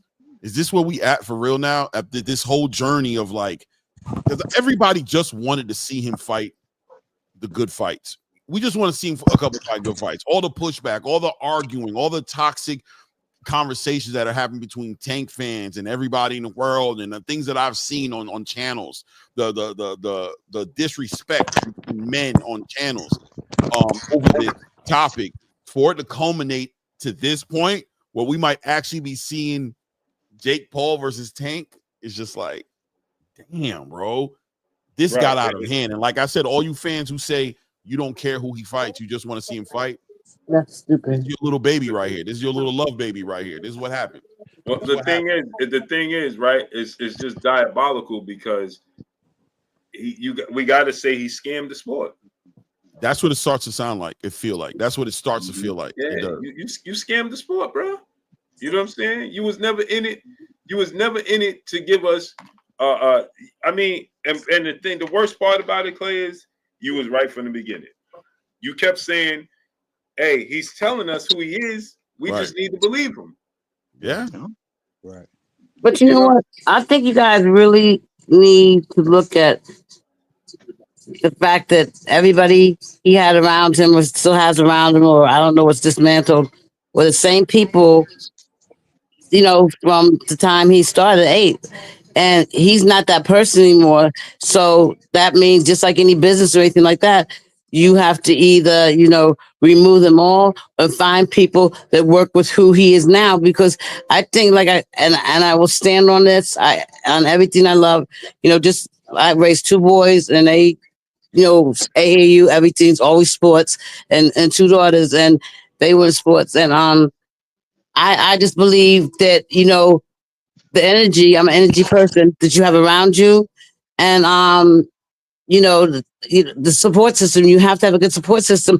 And I don't think they understand how to support him emotionally in that way, because this is how it's been for what, 26 years? How old is he? 28, 27? 30.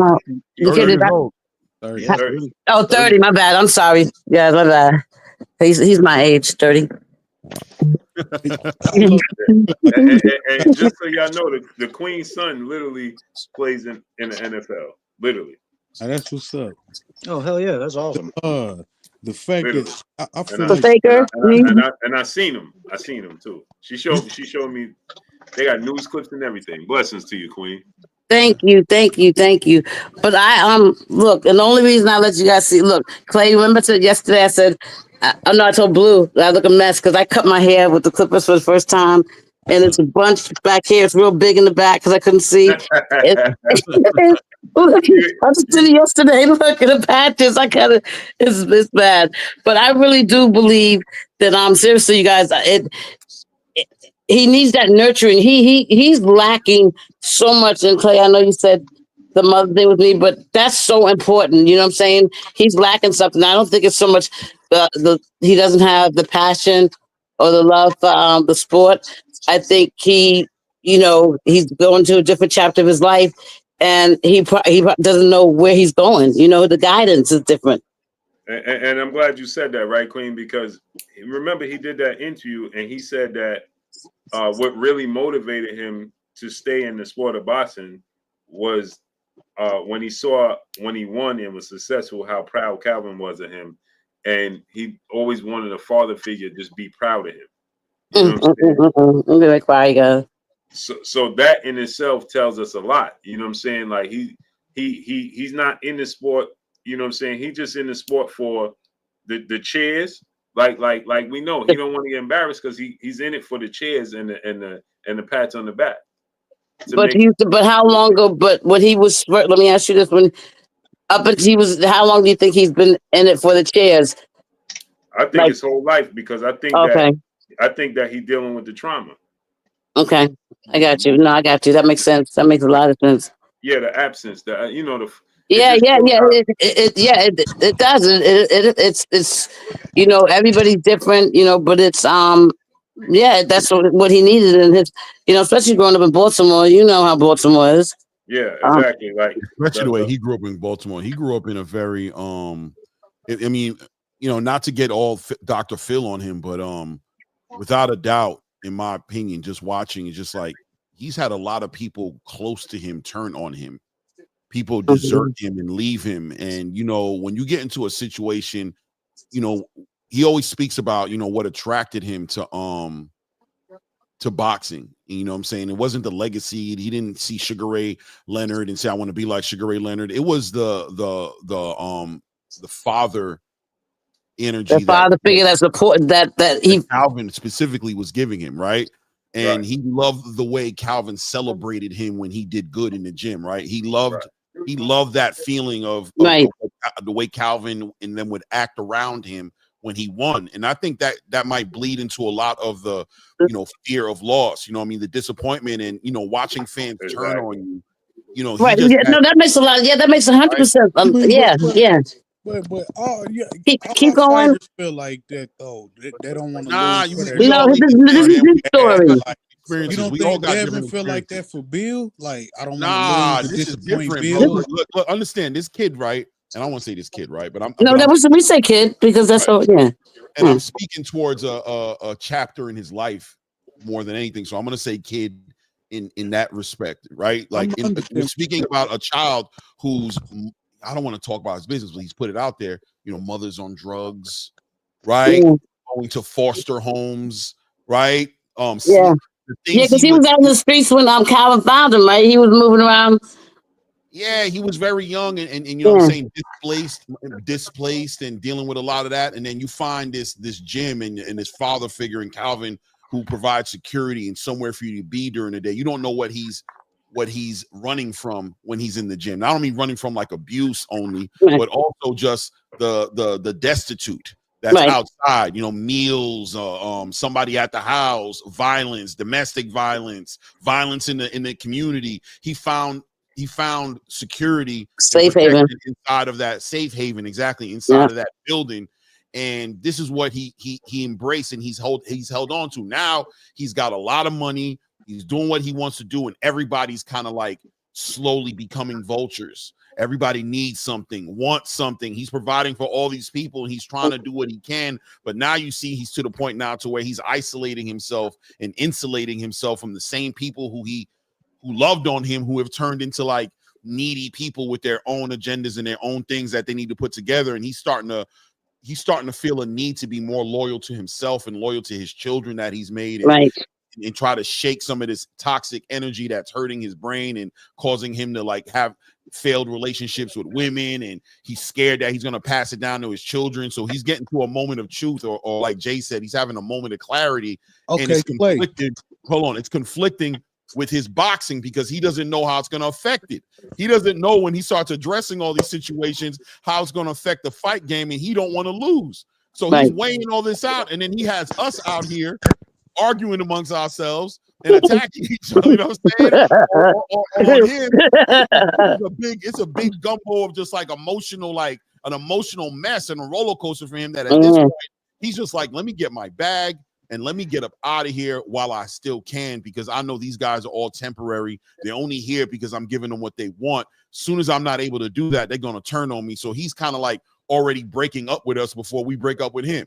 You know what I'm trying to say? Yeah. Like Just to make the loss, yeah. No, I understand what you're saying, but it's like, hold on, Rich. Let me get these super chats off real quick.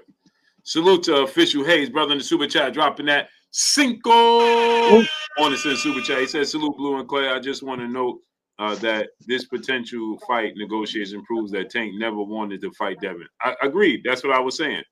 Warrior Class III, my brother in the super chat, dropping that Cinco on the super chat. Jake Paul going to be on keto Ozempic diet, and Tank being from natural BBL increases no Diddy. That was funny. That was funny. Yeah, so Dante Fox, my brother in the super chat, dropping that Doug on the super chat. He said, yo, Blue, what's up, family? Peace and blessings to you and yours. RP to the late, great Kurt Sugar, Kurt Anderson, a.k.a. the historian, my brother and my former co-host. Rest in peace. Official Hayes, pardon me, Queen. I apologize, Queen.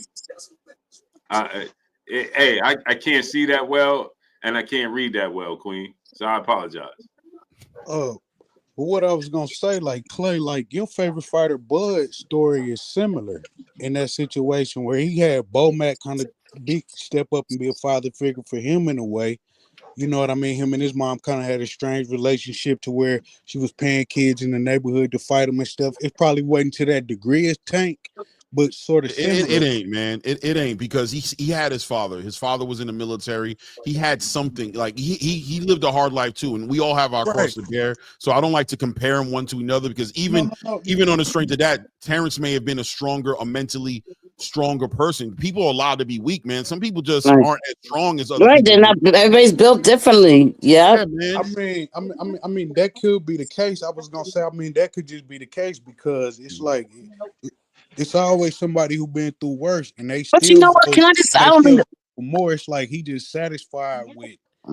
Okay, can I say this to you? A few $1 million, I'm out, and it's like it's other dudes who been through worse that will die to be in that. That's not right to say that, though. You know why? Because I'm not going to discount how I feel, because somebody else. That's not my problem. Right. Yes, I hear when people tell my mother. I'm telling her that my big Fred Flintstone tell. You should see it, you guys. It is. It is. I'm serious. They could stop the his little car, but Clay. No, seriously, and I'm not to be rude to you. And I'm sorry. Where did I run him off? When people say that you dismiss, they're doing worse, so I'm supposed to be happy because they're doing worse. It's gonna make me feel better. No. Yeah. People go through things, man. It just is what it is. One person's one person's hell may be another person's heaven. But all I'm saying is, in real time, Tank has never been concerned with legacy in the sport. He's always come in with this mission statement, and he's happy with it. He speaks on it regularly. You know what I mean? I came in for this, that, and the other, and I'm doing that. So I'm already a winner. I'm already a legend. I'm already something successful in comparison to what came out of the neighborhood that I'm coming from. You know what I mean? And when you have that mentality, bro, like, what can we on the outside say? That's why I said very early, I said, we just got to start accepting him for who he is, bro. And just, you know what I'm saying? And understanding that he's decided already and communicated that he's going for a certain thing. He's not interested in what we're interested in. And as much as we want him to be there, we can express how we feel about it. But at the end of the day, we also could, if we choose to, respect his position. How he feels. The fight. I mean, that's kind of what I came on for to say. Like, I'm not surprised with the Jake Paul fight. Like, I mean, he done showed us time and time again he's not, so I don't really see nothing. I mean, I don't like the fight, but I mean, I'm not surprised either. I'm kind of in the same place as you. Yeah, I'm not surprised, but I am disappointed. I'm not surprised though, but I am like, I ain't like over like, that's like it's Tank. Like, I mean, it's what he. That's my guy right there. It's not nice man. He's such a talented fighter, man. It's just like, man. Yeah, that's the disappointment, because it's like, man, like in every era we seen the greats in each division kind of fight each other. Shane Mosley, Oscar Floyd, you know, just Hey, different. Dub, I'm And gonna it's put you like, in the back for a second and let little Jimmy come on, okay? No, go ahead, go ahead. Look, I'm gonna call you guys back in a little bit. All right. Okay. Okay, little Jimmy, you owe me $5. but it's like he like I can see if it was something with the promoters, how they do things, you know, how they'll block what a I fight, do? stop a fight, but it's more or less like he don't want the fights, and it's like, damn, dude. Yeah, it's one thing when they don't want it. It's hard to. We got to play back. Somebody's volume is all the way up or something. But yeah, when they don't want it, man. Jimmy. Yeah, that's little Jimmy's. You gotta give him the Go ahead, playback. Yeah, when they don't want it, that's kind of where the buck stops, right? Like, you know what I'm saying? Like it kind of stops right there, like right in it. Because even you get to a point where it's like, let's say we were able to force him to get in the ring. He's not going to give us the performance we want.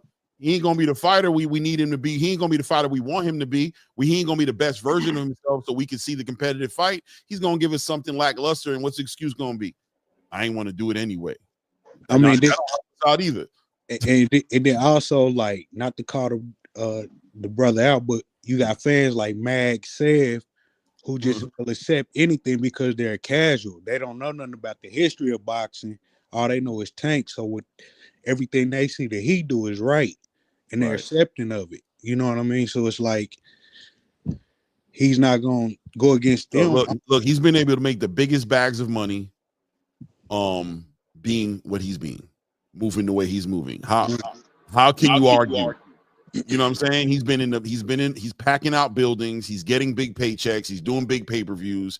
He's putting, you know, what do they say? He's putting asses in seats in his own right. What vested interest, you know what I'm saying, does he have to change anything that he's doing? But look, he could make way more money. Like I believe he could make way more money with the biggest fights in boxing, like Shakur. Like that would be the biggest money fight I would ever see. Like it'd be the best fight and the money fight. Look at Terence Crawford and Canelo. I'm pretty sure they all fight this year, right?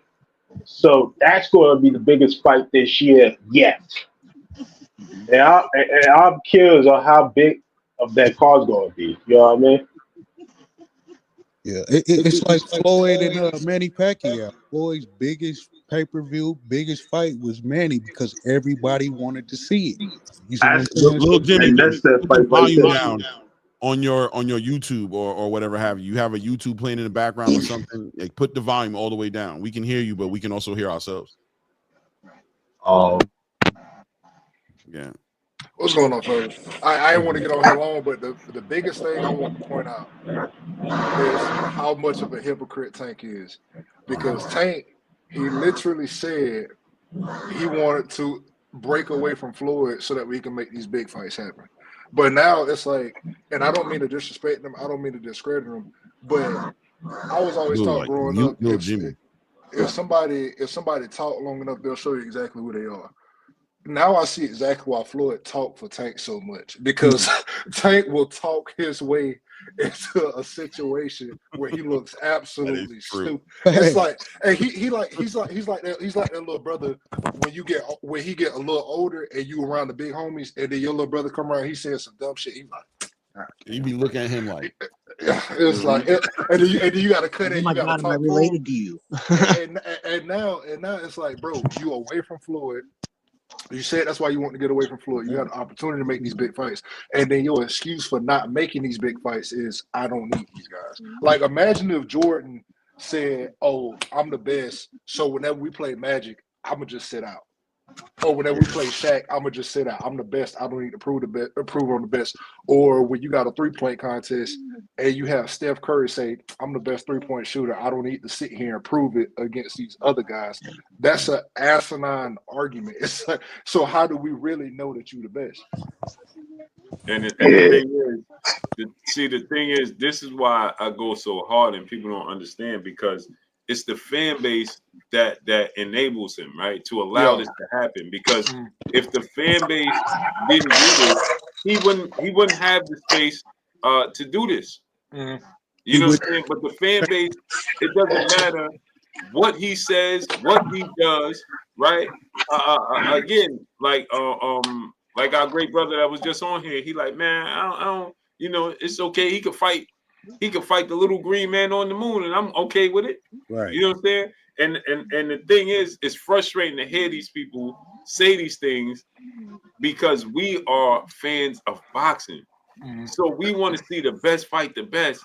And he's like, bro, and they like, nah, we why we got to do that?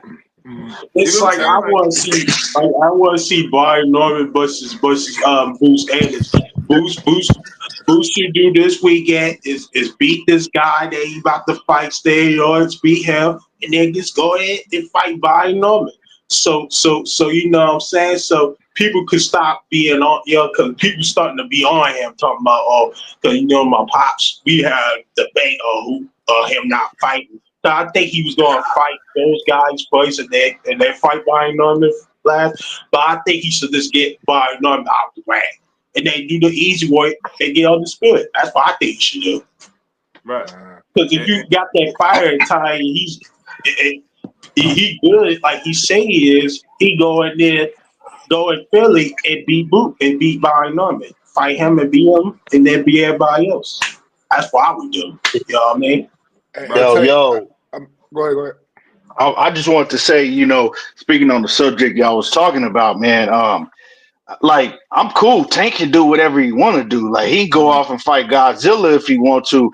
The thing about it that makes it look bad and makes the whole situation a mess is that you got all these people lying for him all the time. Yeah. Like Kenny Ellis is always getting on these interviews lying. He got to stop that. Right, you got all the fans trying to make it seem like, oh, Devin ducked him, Shakur ducked him, everybody ducking Tank. So that's what makes it bad. And then on top of that, they always want to hop, oh, Tank gonna do this and Tank gonna do that and Tank gonna like stop all of that. If it wasn't none of that, this is what I'm saying.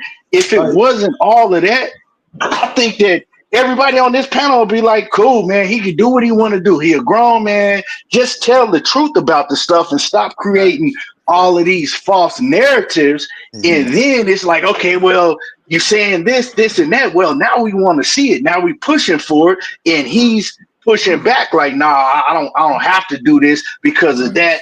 Well, you don't have to do nothing. But on his end, right? Stop belittling other fighters. Stop bashing these other fighters, saying what you gonna do to them, and then you're not getting in the ring with them. That's my only. That's my only problem because you're going to do something, but then you don't do it. Like that's just like that's my problem. I'm going to work hard tomorrow. Now go there and slack. You know what I'm saying? Yeah. See that's my only problem, right? It's not only the fans, it's coach, right? It's him too. So when he starts talking about, oh, you know, these guys know they ain't on my level and they trash and this and that, and you know, I like don't say all of that. Just on his end, he could just be like, look, you know, let them guys do what they doing. I'm in my own lane. I'm not worried about nobody else, and leave it at that. Right. And leave it at that. And then I would have to respect it. I can't, you know, hey, Tank ain't talking bad about them. He said he in his own lane. So let him do what he gonna do. That's it. That's all. Keon, would you agree or disagree with the fact that for the most part? Hold on, Slay. Hold that thought. Let me get these super chats real quick. Salute to Warrior Class the Third, my brother in the super chat, dropping that half a dub. On the super chat, Jake Paul is making mockery of the sport of boxing, not officially fighting regular fighters because Jake knows he doesn't have to. The rich boy mentality. How would Paul against top 10 competitors? Y'all see? That's the thing. Hold up. He's a novice. Jake Paul's a novice. He take the sport serious. He's a real fighter. He's a real boxer. He trains. He takes it serious. He's just a novice with a lot of money. He's a rich novice, so he can navigate his way through the sport different. I don't think that he makes a mockery of the sport. And the reason I don't think that he makes a mockery of the sport is because he truly invests in other fighters in the sport, right? So he respects the sport. Like, again, like I just said, the Amanda Serrano, they wanted to cancel that. And he was like, nah, not just me and Ting ain't gonna be there. I can't take money out their pocket. You know what I'm saying? Because we ain't gonna fight. We got to keep the fight on, just pack on fights on the undercard. And that's why he's promising them he gonna either do the Tank fight. If Tank don't beat Lamont Roach, he talking about possibly fighting Anthony Joshua. You know what I'm saying? Just to That would be a good one. appease, you know what I'm saying, the people. But now, but look, now he's putting on man bet. Hold up, Hold on, Jimmy. Jimmy. Hold on, Jimmy. So you see what he did where Mario Barrios was in limbo and couldn't get a fight. So he made sure he like, yo, told PBC, let me bring Mario Barrios and them over here with MVP and Netflix and put them on over here. And he put Mario Barrios in them a couple of good fights on, you know what I'm saying, over there that he invested in. You know what I mean? So I don't think that he's making a mockery of the sport. It's just that he's just a glorified rich novice, and we're not used to that, right? It's like to a lesser degree, to a poor man degree, and I know y'all probably know what I'm talking about. Remember when Master P was trying to go in the NBA? Mm-hmm. You know what I'm saying? He really could play basketball, and he really nice, but it was hard for us to take him serious because he already filthy rich. You know what I'm saying? He's already a hip hop mogul and all that. So it's like, bro, really? You gonna play basketball? It's almost like we feel insulted. Like, how dare you? Like when Michael Jordan couldn't play baseball, but you know what I'm saying? When Michael Jordan bought his way into baseball with his name, you know what I'm saying? It was like, bro, really? You know what I'm saying? Like, you know what I mean? But Jake Paul can really box. It's just he's a glorified novice. You know what I mean? Like if you look at Canelo's first 15 fights, look at Floyd's first 10 fights, look at Devin Haney and Tanks, and you know what I'm saying? Andre Ward, look at their first 10 fights, who they was fighting. The thing is, instead of them, they fought your local cab drivers, truck drivers, you know what I'm saying, construction workers that we wasn't familiar with, but we just assumed that they had a boxing background. They fought a lot of guys that had 0-0. You know what I'm saying? They ain't never had a fight, debuts. For all we know, they could have been a registered nurse their whole life. You know what I'm saying? Bunch and of paddies. we assume that they got a boxing background, but we don't know who they are. I seen a couple of guys, I think it was on Canelo record, that fought Canelo and never fought again. Like you searched them up, they never fought. That was their first and only fight. But Jake Paul is doing it against people we are familiar with, right? He's doing it against Anderson Silva. He's doing it against Tyron Woodley, Nate Robinson, who's a basketball player. These people had the same similar background as possibly these dudes, but we just assumed they was all boxers. You know what I'm saying? But how do we know? We don't know. You know what I'm saying? Again, like I said, it was a couple of dudes that I looked on their record, Tank and Canelo and a few fighters. And these dudes fought guys that made debuts and never fought again. That's their first and only fight. You know what I'm saying? So Yeah. we don't know it's just that Jake Paul, we know Anderson Silva is a retired legend from the UFC. We know Tyron Woodley is a retired legend from UFC. So it's like, bro, you're picking on people that have a different discipline in their background. But the reality is, when you look at everybody's first 15 fights, we could say the same thing, but we assume that those guys are real boxers. You know what I'm saying? Because the guys that we celebrate, like Canelo, Tank, Devin, Andre Ward, whatever, Floyd Mayweather, whomever it is, we celebrate them on this level. So they had to have had fights against real fighters. You know what I'm saying? But we know, look at Julio Cesar Chavez Sr., right? Look at his first 100 fights, and you look at the first 30 fights, and like, bro, who is these people in Mexico? You know what I'm saying? And we celebrate his record. He was 80 wins with no losses, no draws. You know what I'm saying? Like, bro, but who was he fighting? You know what I'm saying? But because they became legends in their own right, we ignore what they did. And because we know who Jake Paul is, and we know who Tyron Woodley is, and we know who Anderson Silva is, and we know, and again, we say the first time he fought a real fighter in Tommy Fury, he lost. But I mean, Bernard Hopkins lose his first fight? Definitely. You know, like we gotta take that stuff into consideration. Love my kids. Hold on one second, ETB. Oh, okay. Peace bless to the queen. Love my kids in the super chat. Dropping that half a dub. Honestly, super chat said Blue and Clay and Blue, two of the great ones. Blessings, queen. Appreciate you 1,000%. One second. Habitual line stepper, my brother in the super chat, dropping that cinco. Honestly, super chat. Back when I told everyone that Ryan was going to be the only one to get all the three jacks of this era, Tank wasn't going to fight Devin or Tia. You said that. You definitely said that, bro. And bro, I couldn't even fathom that to be true. Man, I can't believe it. Go ahead, ETB. Man, and I want to say something else, right? I don't want to sound insensitive, right? But when I heard everybody up here talking about Tank and, you know, his childhood and everything, right? A lot of us have had childhood trauma, like I have, right? But he's a grown man now. Like he's a grown man now. And when I was just listening to the conversation, right? If I don't know who y'all talking about, if I don't know this person, I'm thinking y'all talking about a kid still, right? It sounded like that y'all were still talking about a child, not a 30-year-old adult, you know? And that's the thing. When you hear Coach Calvin speak on Tank, you think that he's talking about a child still. This man is a 30-year-old man that has children now.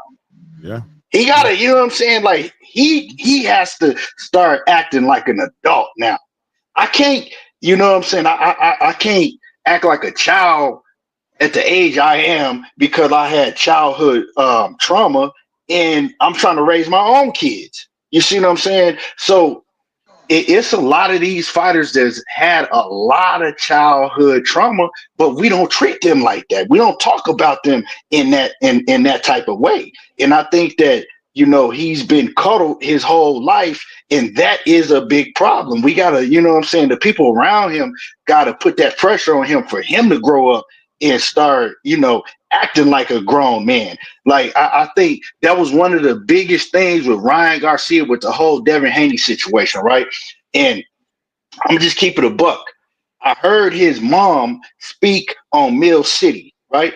And I remember listening to his mom, and I said, this is the reason why he acts like he acts, because she wasn't holding him like to know. She like you didn't hear no accountability. She was, oh, well, it's this because, well, you got to understand this and you got to understand this. And I'm like, man, this is a grown man. It's a grown man. And that's why he's still, you know, acting out like a child. And so, you know, it's the same thing with Tank, man. And you could see it, you know, like seriously, if I didn't know who he was, I would be like, oh, man, who is this child that they talking about? It sounded like it. And I think it just comes natural because how we see everybody else around him treating him. You know, it's not like you treat him like a man or, you know, expecting him to carry himself like a grown man. That's one of the biggest problems with him. I think that acknowledging where he comes from and you know, whether it's childhood trauma or whatever have you, looking at it is important off the strength of understanding why he doesn't have a passion for the sport the way everybody else does, how he looks at things differently. And I think part of him growing up and being a man may be him letting go of boxing, which was a childhood thing for him, right? This is the last chapter of his childhood is boxing, right? He never became an adult in boxing. Boxing was always his validation, his key to being certain rooms and to being certain conversations and to making money and do those things. And I think the price that it may cost, I think the cost of him crossing over into being an adult for him may be the boxing, right? Like the price of the maturity and going to this next level and being that man and he's trying to shake this, right? Like everything around boxing was based on his childhood. And it's like he's shaking all this attention. Like you said, Calvin Ford and all those guys, the way they speak about him, they treat him like that. They try to, you know, hold the young bull down, the youngin, as they call him. His nickname is, right, the youngin. That might be getting old to him. You know what I'm saying? And it's time. It's like, how do I get out of this box that you guys put me in? It may be walking away from this. It may be walking away from this sport because at the end of the day, the sport isn't the end all be all of Gervonta Tank Davis. Matter of fact, eliminate Tank, which is a name he earned, which represents a childhood thing that he's had his whole life. Gervonta Davis, the man who has 2 children and who wants to move on with his life and be a man and doesn't want to be inside this box anymore, maybe weighing out, do I need to leave this? Is retiring from here the actual rites of passage that I need to finally get the respect I need amongst the adults around me who refuse to allow me? Because Tank has never been the one speaking as much as everybody else around him, including even the Floyd Mayweather days, right? Like he just never got to do that. Now he is that. He thinks he's that. He thinks leaving Floyd Mayweather is the key to it all. You know what? I'm gonna walk away from Floyd so I can start making decisions and being respected as a man. But now he's in the same thing. Now it's Al, Leonard, and Calvin. You know what I'm saying? Now they're telling him what to do. They're matchmaking for him. They're telling him to chill out. So, you know, we're watching something that might be bigger than boxing and deeper than boxing. I think Tank, you know, kind of has expressed it. If we're going to respect him or want to respect him as a man, then the words he's said has been pretty clear then that, you know, if he does the therapy, he said it. I'm going to shake off a lot of things that I think is going to be good for me, but I think it's going to take away my edge in the ring. I think it's going to take away my edge in this boxing. So the most mature thing that he could probably do is walk. And don't look back and turn away from it. Be held accountable, and the scrutiny will be there for the things he didn't do in the sports that the fans, and this is always something with the fans, man. It's never really about the fighter. It's the fans that have kind of put him up on this pedestal, and they kind of want to force his legacy down your throat, pause, when you're like, what legacy? Stop it. That's not what this is. This man didn't do these things, but at the same time, separating that from the man Gervonta Tank Davis or Gervonta Davis and respecting him enough to be like, we might all have to come to the understanding that the best thing for him is to walk away from this sport at this point. Because if he can't take it seriously and he starts playing boxing, well, we all know how that can end up as well. Facts. And one last thing I want to add before I get up out of here, like to piggyback on what you just said, Clay, how we're trying to force a legacy down his throat. I don't necessarily think that's the case, but I think Tank kind of put himself in that position when he said, I'm the face of the sport of boxing, in response to people saying Canelo's the face of the sport of boxing. The difference between Tank and Canelo, you've never heard, well, I mean, you've heard it, but it's always been resolved, like, you know, within days, right? Like when Canelo won a certain dollar amount to make a fight, but you never heard him have any money issues when it came down to making a fight with John Ryder, when it came down to making a fight with Edgar Berlanga. It's because, in my opinion, Canelo is actually the face of boxing, because if Canelo wants a fight, he doesn't even need to necessarily throw out an offer first. He automatically getting like $15-20 million off rip. Tank ain't doing that. Tank is doing about they gave him like $3 million to fight Lamont Roach. Now the roles were reversed, and that was Canelo. Canelo already getting paid by 10-15 just to fight Lamont Roach. So already we can't even say that the demand for Tank is necessarily there like it is for Canelo, because even now Canelo has, like, even if they were both to hang it up right now, I guarantee you, when I have children, my children would be more fascinated with the career of Canelo Alvarez than they ever would be fascinated with the career of Gervonta Tank Davis. And it's not because of anything that Tank couldn't do. It's the fact that he held on to the excuse. Like, even when they asked him, you know, why don't you fight Shakur? And then he's like, why y'all keep bringing up Shakur? Why y'all keep bringing up Shakur? Well, if you say that you're the face of the sport of boxing and you want to solidify that you're the face of the sport of boxing, you need to fight these guys that's, you know, number 2, number 3 behind you, and prove that you belong in that number 1 spot.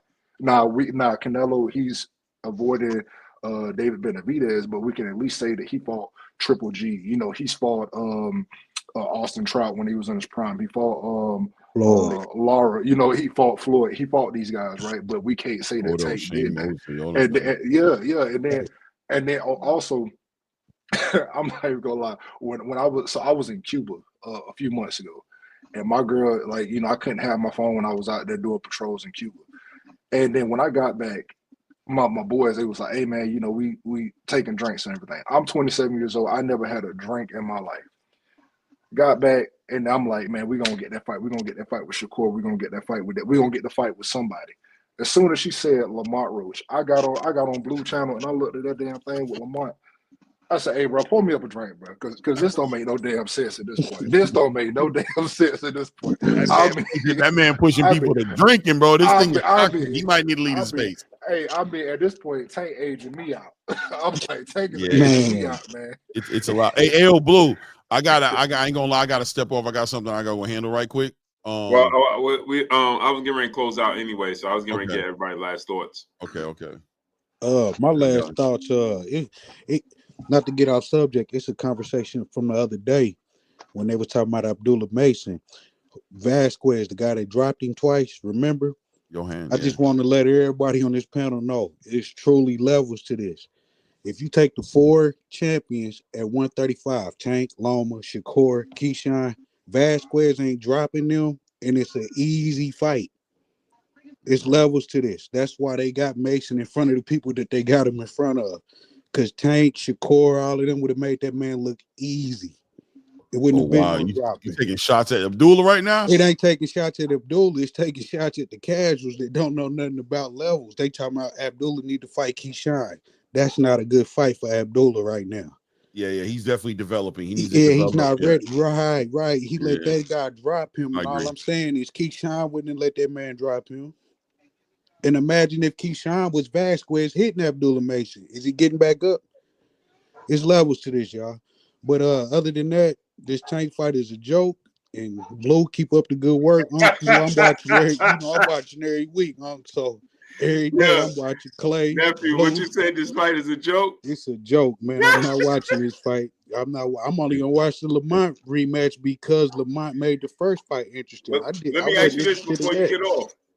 Do you think planning this fight with Jake Paul already is looking past Lamont Roach rematch? Yeah, that's what happened in the first fight. Like Clay said, when you try to play boxing, it shows you that you can't play with this. You can't be focused 2 fights down the line and on the food in front of you. Like, yeah, I don't believe he's gonna get past Lamont Roach because his head is on the Jake Paul fight. I mean, it's too much buzz on that fight right now. I don't think he gonna. Nah, I don't see him getting to the Jake Paul fight. Honestly, that ain't gonna stop the Jake Paul fight one way or another. They ain't gonna stop it. But nah, I don't know. I still think Tank. I have Tank still. You know what I mean? I still have Clay, Blue. Hey, Uncle Clay, Jake Paul said he got to get the dub. Hey, I got to do my daddy on this. I hope he don't get it. I hope he don't get it. I bet he don't get it. I bet he don't get it. I hope he don't get it. He ain't gonna get it. He ain't gonna get it. I hope he don't get it. I hope he don't get it. I'm out, y'all. All right, man. Peace, man. Salute. But he said that Jake Paul said, Clay, that he got to get the dub. Oh, okay. I mean, it is what it is, man. Good luck to everybody, man. God bless everybody. Hey, yo, man, was it me or did Jerron look a little, weight drain? How's he feeling? How you doing, man? How you look on this one? I don't know. Yeah, he looked weight drained. He definitely looked weight drained. He just still doesn't seem to have long at 147 for me, man. I know he wants to go undisputed, but that's 3 fights away, man. Or 2 fights away, right? Brian Norman and Mario Barrios, and then if you fight Tio for the bag. He just looked so different. He looked weight drained again. Yeah, man. It looked crazy when I seen him up there today, and he ain't even hit the scale yet, so he probably got a little more weight to cut, is what I'm saying. Yeah. You know what I'm saying? Like, he came out today, he's probably about 3 to 5 pounds off, about 3-5 pounds off. He's gonna cut off. I'm gonna show you. How can he do it? If y'all haven't seen the picture, I'm like, bro. Yeah, he looked different. They say that boy looked like 50 Cent and All Things Fall Apart. You saw it, Key? Yeah, I seen it. Yeah, man, it's a different. He looked like, yeah, bro. He like him, Jalil Hackett do that same thing, bro. When you see Yeah, him, you be Boost like, is a big guy. He's a big dude, man, for that weight division. yeah, bro. I don't know. We're gonna have to see what happens. I mean, he's still a great boxer. I still expect him to win, but this ain't about the Stanionis fight for me as much as the day after the Stanionis fight. Are you gonna keep doing this to yourself? Like his his muscle density looks very, very weak. He looks very frail, man. And Like, I'm look be at his honest with you, it chest. gets worse and worse. Like he Yeah, didn't look like this when he fought against Roman Villa at the weight cut. He didn't look bro. like this when he fought against David Avenesian. This is recent. This is ever since the Karen fight. He looked like that, and he's looking like that right now, man. Like I don't know what's going on. I mean, getting older. What is he? 27, 28 now? Yeah, Like yeah. Yeah, so it gets harder when you get older. Yeah. Hey, but I look for him to rehydrate, go in there, and it ain't gonna be no easy fight. Stanionis he's not about to fold easy. I think it's gonna be a war, but I got Boots beating him. Boots is an all around better fighter, but I think it might be his toughest fight. And this fight is gonna really, really show people who Boots really is. I think Boots is really one of them ones, without a shadow of a doubt. I think this fight is gonna solidify that because he gonna take some. Stanionis can take it and he can give it. So I think this is going to be a great fight. It could be a fight of the year candidate. But I if agree. Boots go out there and really show out, man, he going to put the whole boxing world on notice. So, let's see, man. I appreciate y'all. Let me ask you this, though, Key. Do you think Boots is going to box him, or he going to come out there and try to fight him again? I think Boots is going to try to fight him the same way that he did Roman Villa. That's who Boots is, and it's gonna be a fight like that. But Stanionis is better than Villa. Exactly. And Stanionis, man, he go to the body very well. If people go back, if people want to know who Stanionis really is, because a lot of people not too familiar with him, go back and watch Stanionis versus Butayev. That was a great fight. Yeah. Yeah. And so I think that a lot of people not giving, Boots credit. They're not gonna want to give Boots credit for this Stanionis fight, right? Because a lot of people not too familiar with Stanionis. The casuals are not too. Well, I've heard him. I even heard a dude come on Clay show talking about who the hell is Stanionis? Like like this dude, it ain't nobody. Like who the hell? Why is he even fighting this dude? Like so, You know what happened? You know what happened, Key? He got stalled out with that Virgil situation. With the Virgil, yep. Yeah. When he had the momentum after he beat Butayev, like you said, he had momentum going into the Virgil situation, and then Virgil getting sick and keep pulling out 3 times? Yeah, 3 times. But remember, Blue, that Virgil fight was like a 50-50 fight in the public eye. That's what I'm saying. And you see what I'm saying? He got stalled out, and it was like then he was inactive, and then it was just like out of sight, out of mind. I think who was his last opponent? Who was his last opponent that because he fought somebody since then? Maestri, right? Didn't he beat Maestri? Yep. That's who it was. Yep. So I think this is gonna be a fight. Key, people were saying that Earl was ducking Butayev. That was his mandatory, remember? Yep. No, I think it was Stanionis. Wasn't it? It was Butayev. It was Butayev. Oh, it was Butayev? Yeah. He was the IBF mandatory, and then PBC made the Stanionis and Butayev fight on the undercard. I think it was Earl and Danny Garcia or something like that. No, it was Earl and Ugas. And Ugas. Yep. Yeah, it was a big fight. Yep. And then he just got stalled out, man. Yeah, and then Butayev after that loss, I don't know what they did with him. I ain't seen him fight since. Me neither. I feel like he's just inactive right now. He might damn near be entertaining retirement. I think he's probably fought, but probably over he fought in his country. He fought November 2023. That was the last time Buchaya had fought. Yeah, he got a after the Stanionis fight, he fought in November 2023. He got a 3rd round knockout, and then he ain't fight since. That's crazy because remember he was destroying dudes. Yeah, he had hella momentum. He beat the hell out of Jamal James. I remember, he had him in the 9th round. Yep. So I don't know, man, but people can't sleep on this fight. People can't sleep on this fight. Especially with the intangibles, especially with the weight cut. I mean, it's just like you don't know. We'll see, man. I expect him to win the fight, but it's probably going to be competitive, real competitive. And then remember they was trying to make. Remember Clay, they was trying to make Cody Crowley and Stanionis, and that fell through. Yep. Do y'all think that Boost is gonna stop Stanionis? Because if he stops Stanionis, I don't see Boost as a big one-punch knockout artist. I see him as more of a kind of accumulation of punches and kind of beat you down type of fighter. But man, it's gonna be, I don't know, if he go out there and stop Stanionis. Man, that's gonna be crazy. That's a big statement. I don't know. Do y'all see him stopping Stanionis?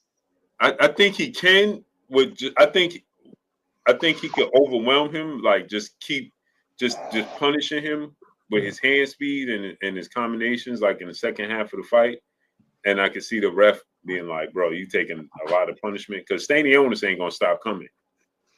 No. So as long as he keep coming forward and being aggressive, it give Boots opportunity. If Boots is fighting tall, right? Fighting rangy, using movement, staying slick, and just countering him, I think that could be a problem. But if Boots is doing like what you said, Key, and he fighting him in the pocket, it's gonna be a long night. I don't think he's gonna stop him then. I don't think he's gonna fight that way. I think he's gonna try to show the wrinkles. I think he's going to show the wrinkles. He's going to try to show the game. He's going to try to show that if Stanionis does what he said, which is he's going to be all gas, no brakes. There's room in there for him. He don't got to make the fight. He don't got to make it exciting. He can take advantage of the offense that Stanionis is going to bring, and he could be slick in this fight. He could look good. There's still going to be power there. He still can stop Stanionis, but I don't think I'm hoping he doesn't sit there and just do what he did against Avanesian and Karen and, just fight on the inside and take a whole bunch of chances and risk a whole lot. I hope he doesn't, but we'll see if he does. I got to go. All right, ETB. I appreciate y'all. All right, Finley. Yes, sir. Hey, Doug, we closing out. What you got? So, honestly, I'm going to circle back to the point where we were talking about how Floyd did a lot of the talking for Tank. The list. Everybody knows the list that Tank. Hold on 1 second, H-Dog. Clay, I know you got to go. Go ahead, great brother. Okay. Salute, man. I appreciate you guys. Thank you again, man. You guys have a good evening, man. We'll be back on Saturday. Yes, sir. Saturday evening for sure. Saturday, 8 p.m. Salute my brother Claymore Rain, man. Have a good one, Clay. You too, Dub. Thank you. Yep. So I think Tank actually shot himself in the foot because it was kind of like during that interview when they created the list, he was like, I'm not going to tell you who I'm after. And then the guy turned around and said, well, if I just start naming names, will you say yes or no? Right. And he said, sure. And then every name was the name that everybody wants to see. And it was a yes. Right. And I think that's where Tank kind of shot himself in the foot. Exactly. A whole lot, and I think that's probably why Floyd did do a lot of the talking for Tank. And, looking at how things have gone, we may have actually gotten those fights had he had stayed with Floyd. Right. It's just speculation, but. And remember, H-Dub, he got mad at Devin because Devin said, what's the point in leaving Floyd when you're going to continue to do the same thing you've been doing and not fighting the guys we want to see you fight? Right. And he was like, I'm fighting. Remember, he jumped in. I'm fighting you. I'm fighting you next. I'm going to fight him next, and never did it. And then we never got it. And never did it. But I think that's what really has brought in so much heat on Tank, and the fact that the fans are like, all right, dude, you said this is what it's going to be. Let's get it. You know, right? Like we're waiting. You know, right. and we'll be more than happy to pay the money for that type of stuff. You know, you want the bag, we'll give you the bag. Give us the fight.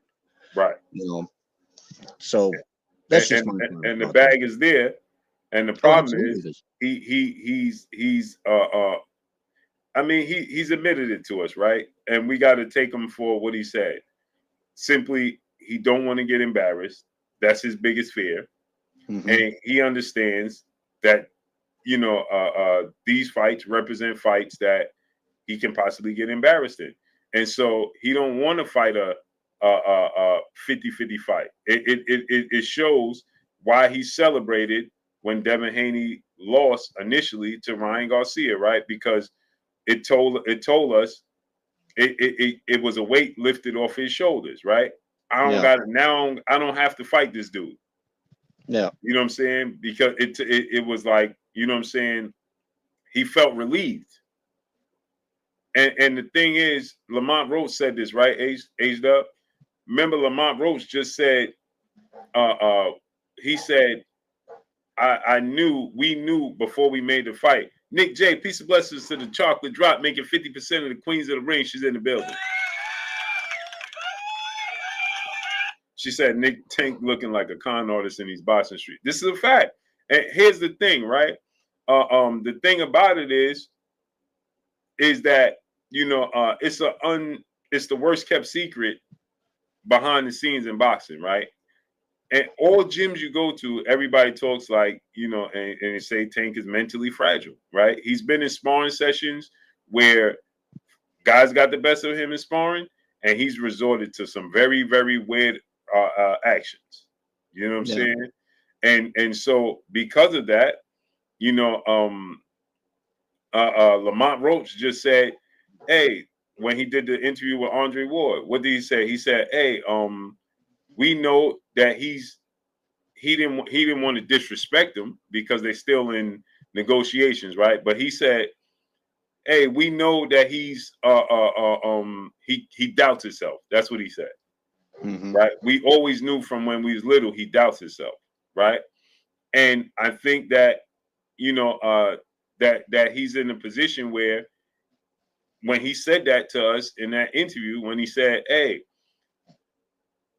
losing and in getting embarrassed in front of the people, that can't happen. You know what I'm saying? We can't let that happen because he don't know how he gonna react with social media. Right. He can't take it. And so I think he understands to himself, you know what? I'm just not gonna put myself in position to even possibly lose. You know what I'm saying? What I'm gonna do is I'm just gonna avoid it. A fight that I could possibly lose, I'll just avoid that fight.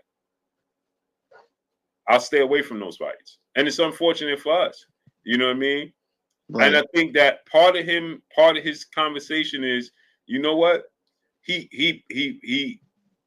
I think that he does just what Lamont Roach said. He questions himself, right? So a part of him is like, I could beat this dude, right? So he'll verbally say things out loud like, hey, bro, I want to fight him. You know what I'm saying? But then behind closed doors, he's like, do I really want to make that happen?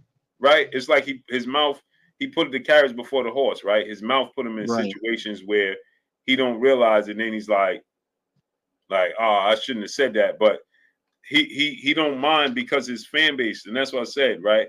He has such a rabid fan base that he knows he could get away with that, right? He knows he could say these things and then completely contradict himself, and nobody cares. Well, at least his fan base that support him, they're not going to care. He knows, like, oh, I fight at the Barclays Center, they still going to show up. Right. No matter who I fight. You know what I'm saying? And he knows that. So that's why he's able to put himself in position, say the things he say, right, and contradict himself and sleep good at night, because he knows that his fan base is going to do just what they did all day today. Oh man, it don't matter. He fight Jake Paul. Oh man, it's a money grab. Oh man, Jake Paul gonna bring the bag. They're gonna make excuses for him. Right. They're gonna defend him. His team, right? Kenny Ellis is out here telling the world, yeah, it don't even. I don't. The Shakur Stevenson, he just blatantly lied, right? Shakur Stevenson, he missed the boat. He had an opportunity, he missed the boat. We could have been made the fight. When?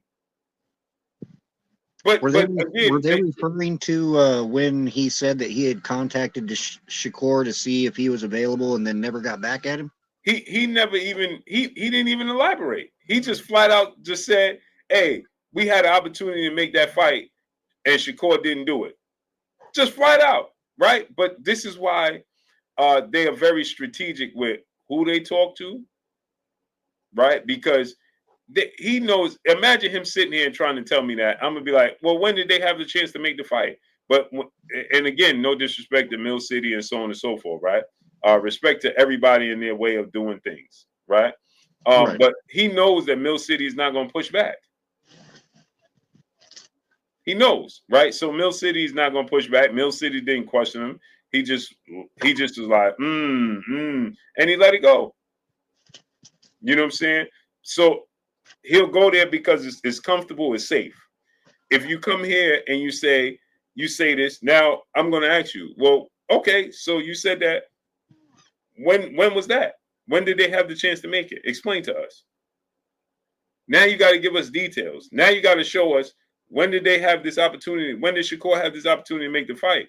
And now if Shakur had the opportunity to make the fight, now you got to tell us and show us the proof.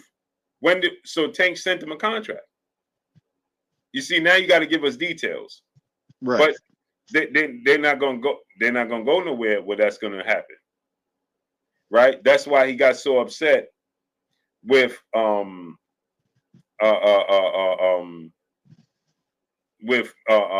the name?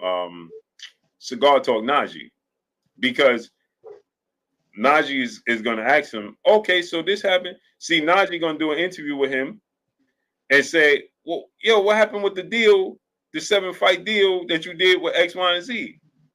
Right? They don't want to answer those questions. Wants to stay far away from those questions.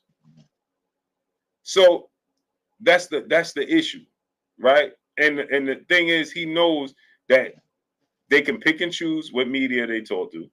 They can pick and choose what platforms they go to. They know that his fan base is going to come here, right? They're going to come here. Hey, Blue, you lied. What did I lie about? And then they can't answer the question. Then they just disappear. Yesterday, I had a queen come and say, man, all you do is lie. Okay, what did I lie about? Can name one thing. Couldn't name one thing that I lied about. Right? But they so programmed to repeating things like, oh man, you work for Devin Haney and Bill Haney. Well, okay, let's say that's the case. Cool. Now, answer the question. What did I lie about with Tank? He contradicted himself. Let's talk about that. They can't. But Tank knows they don't care either. They don't care. No, because the money's always going to be there. The money's going to be there, and his fan base is always going to show up. Mm-hmm. I say this all the time, and I say this all the time, right? And it's no disrespect, but what it is he has. You remember the Dark Knight movie? Yeah. Right. So you had the mob, right? The mobsters. They have their crews, right? Their families, their whatever, right? It was like 6 different families, right? And then the Joker had his and his crew. They was a bunch of misfits, crash outs. They didn't care, right? They had no order, no nothing. And remember, the monster was like, you can't. Remember when Batman went to the club and said, "Where is he?" You know, and he said, "You can't deal with the Joker because he don't play by nobody's rules." Yeah. Right. Him and his crew is just crash outs. They just misfits. They taking each other out. You know, they're kamikaze. You know what I'm Yeah, saying? the only way you can do it is to break your own rule. Exactly. And so that's Tank fans. They don't care about the rules. They don't care about morals. They don't care about the borders, the standard, nothing. They could care less. They'll come up here, man. I don't care if you fight Jake Paul at 200 pounds. I mean, I was listening to him on Champ Side earlier, and one guy said that, hey man, Champ Side asked him, well, if that's the case, he could fight Jake Paul and make the money. Imagine how much money he can make fighting Canelo. He's like, nah, man, why would he fight Canelo? Like, they don't even care. Like, dude said, Canelo too big. And Champ Side's like, if Canelo is too big, Jake Paul is twice Canelo size. How is Jake Paul not too big? But Jake Paul ain't got no boxing skills. So they just don't care, man. It's just bad. It's bad for boxing. You know what I'm saying? Right. It's unfortunate, but the facts remains it's just bad for boxing. It's bad for boxing, man, because he bamboozled us, right? He was in a position of power. He's very, very talented. He has a lot of skills, and he's just not interested in legacy. And we are in this for legacy. I want to see what Coach Calvin says that Tank has. That he's been waiting for that one special fighter to come and bring out everything that Tank has got. And that's the version of Tank that I want to see. And I think that's the same version of Tank that you and everybody else wants to see. You know, we want to see that monster come out. We want to see it. But we're not going to see it with the opposition that we're getting. I mean, Frank, or not Frank, but Lamont really gave Tank a run for his money, you know. And I think the reason why Lamont was able to do that is because of the history that they did have. You know, how many times have these guys sparred each other over the years? You know, he's 30 years old, so he started boxing when he was 18. So what's that, 22 years that him and Lamont could have been sparring each other multiple different times. So it's quite possible that, you know, Lamont knows those weaknesses in his chain, and he exploited them, because he stopped everything that Tank was trying to do. You know, he stopped it before it got off, and that tells me. And Lamont said he questions himself. Mm-hmm. And that, I think, is where all those years of sparring really worked in Lamont's favor that night. Mm-hmm. 100%. And Lamont said to himself, you know what? I'm going to step right to this dude, because if I weather the storm, right, he gonna mentally break.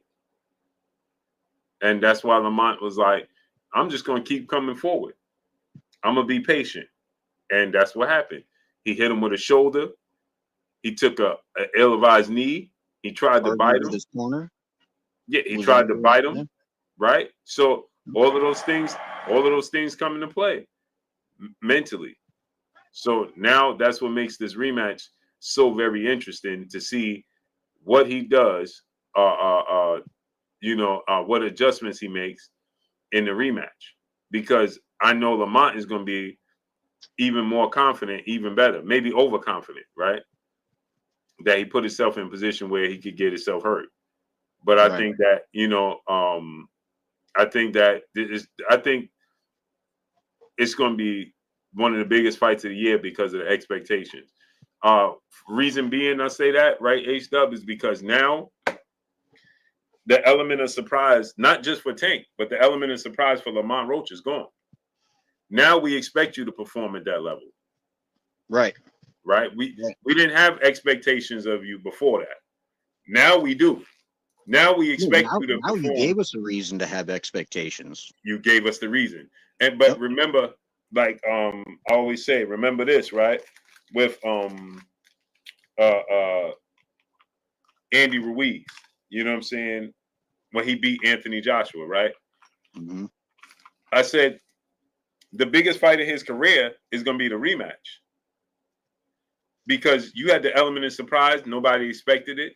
There was no pressure on you. Now the pressure is going to be on you because we expect you to perform that way. The world knows your name. We know what you're capable of doing. Now you're going to feel the pressure. Lamont Roach, the same thing. We've seen you perform at this level now. Now we're going to need to see you duplicate that or better. Because if you don't, your stock going to take a major hit because now we're going to say, oh, you was a one-hit wonder. He's going to have to do better.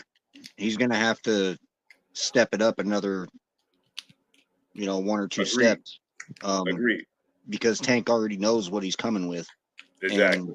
And, I'm not letting that happen again. Exactly. like you guys were saying earlier when we were talking about the psyche and everything, he doesn't want to lose. His biggest fear is to be embarrassed in front of a large group of people, which, I mean, that's perfectly understandable. I sure in the heck wouldn't want to be embarrassed in a big group of people either. Right. And yeah. Yeah. But we'll see. Nick J, she said, I smell a Forrest Mosley situation. Very well could be possible, Queen. No. Or it could be Oliver McCall, Hassan Rahman, and Lennox Lewis. The rubber gonna meet the road one way or another. But H-Dub, I appreciate you, great brother. No problem, bro. You have a good night. Yes, sir. Tap in tomorrow. Absolutely. I always try to get in there, Blue. Yes, sir. Yes, sir. I appreciate you, brother. All right, bro. You have a good night. You too. You too. Shouts out my brother, Warrior Class the Third, my brother in the super chat, dropping another Cinco on the super chat. Blame the promoters not putting money behind these fights. They find the money for Canelo, Loma, Usyk, Fury. See the pattern like Arum gave up on Bud. Yeah, man. But the thing with Warrior Class the Third, West Philly tour, Fat Bull 717. What's up? The thing with Bob Arum, he gave up on everybody. He gave up on Oscar. If you start to ask for a certain amount of money with Bob Arum in Top Rank, they don't mind giving up on you. It don't matter who you are. Don't matter what you look like and who you are. They don't care. It's the situation with Lomachenko is Lomachenko he don't demand any money.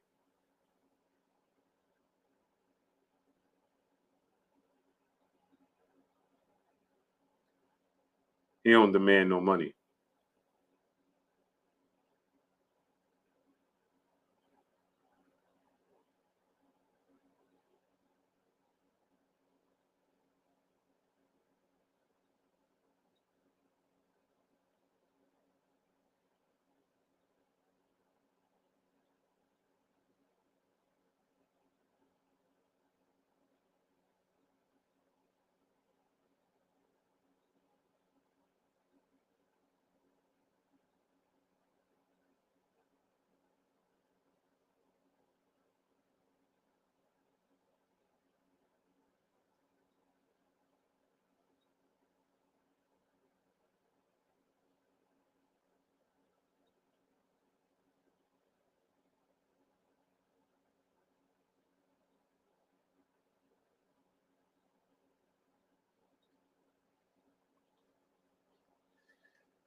Yeah, man. But I appreciate y'all coming through, starting up, holding your boy Blue down, and showing me love. I'm getting a migraine, man. I had it earlier, and I didn't go to the gym, and it's coming back. So I just, starting to come back, man. But I appreciate y'all coming through, man. Starting up, holding your boy Blue down, and showing me love, man.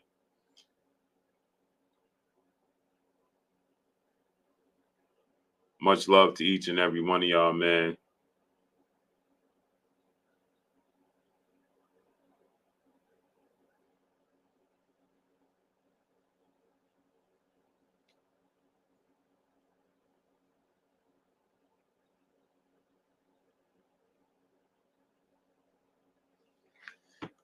Yeah, I ate AK. Salute my brother AK Crowder.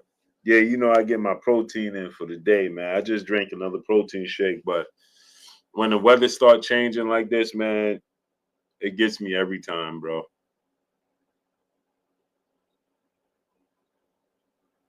It gets me every time. K Moolah, what's up, family? Power play for real. What's up, family? Power play for real. Let me rent you up, bro. Yeah, man. When the weather starts to change, I get sinus headaches and sinus headaches. Uncle Paulie, what's up, family? The sinus headaches turned into migraines, man. Never fails, bro. Never fails. Soon as this spring going into the summer transition, never fails, bro. Never fails.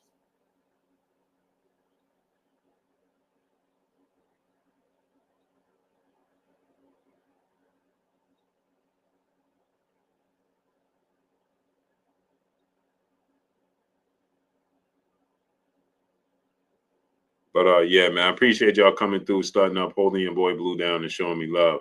Y'all already know what it is. It's your boy Blue, Blue Blood Sports TV. Hate, like, comment, and subscribe. You haven't subscribed, hit the subscribe button, hit the like button, hit the bell icon to get all the new notifications. Follow me on Instagram at Blue Blood Sports TV, all one word. That's all I got for y'all. Mo Taylor, my brother, what's up, family? Salute, family. Much love, family. Appreciate y'all, man. It's your boy Blue signing off, man. Much love. I'm gone.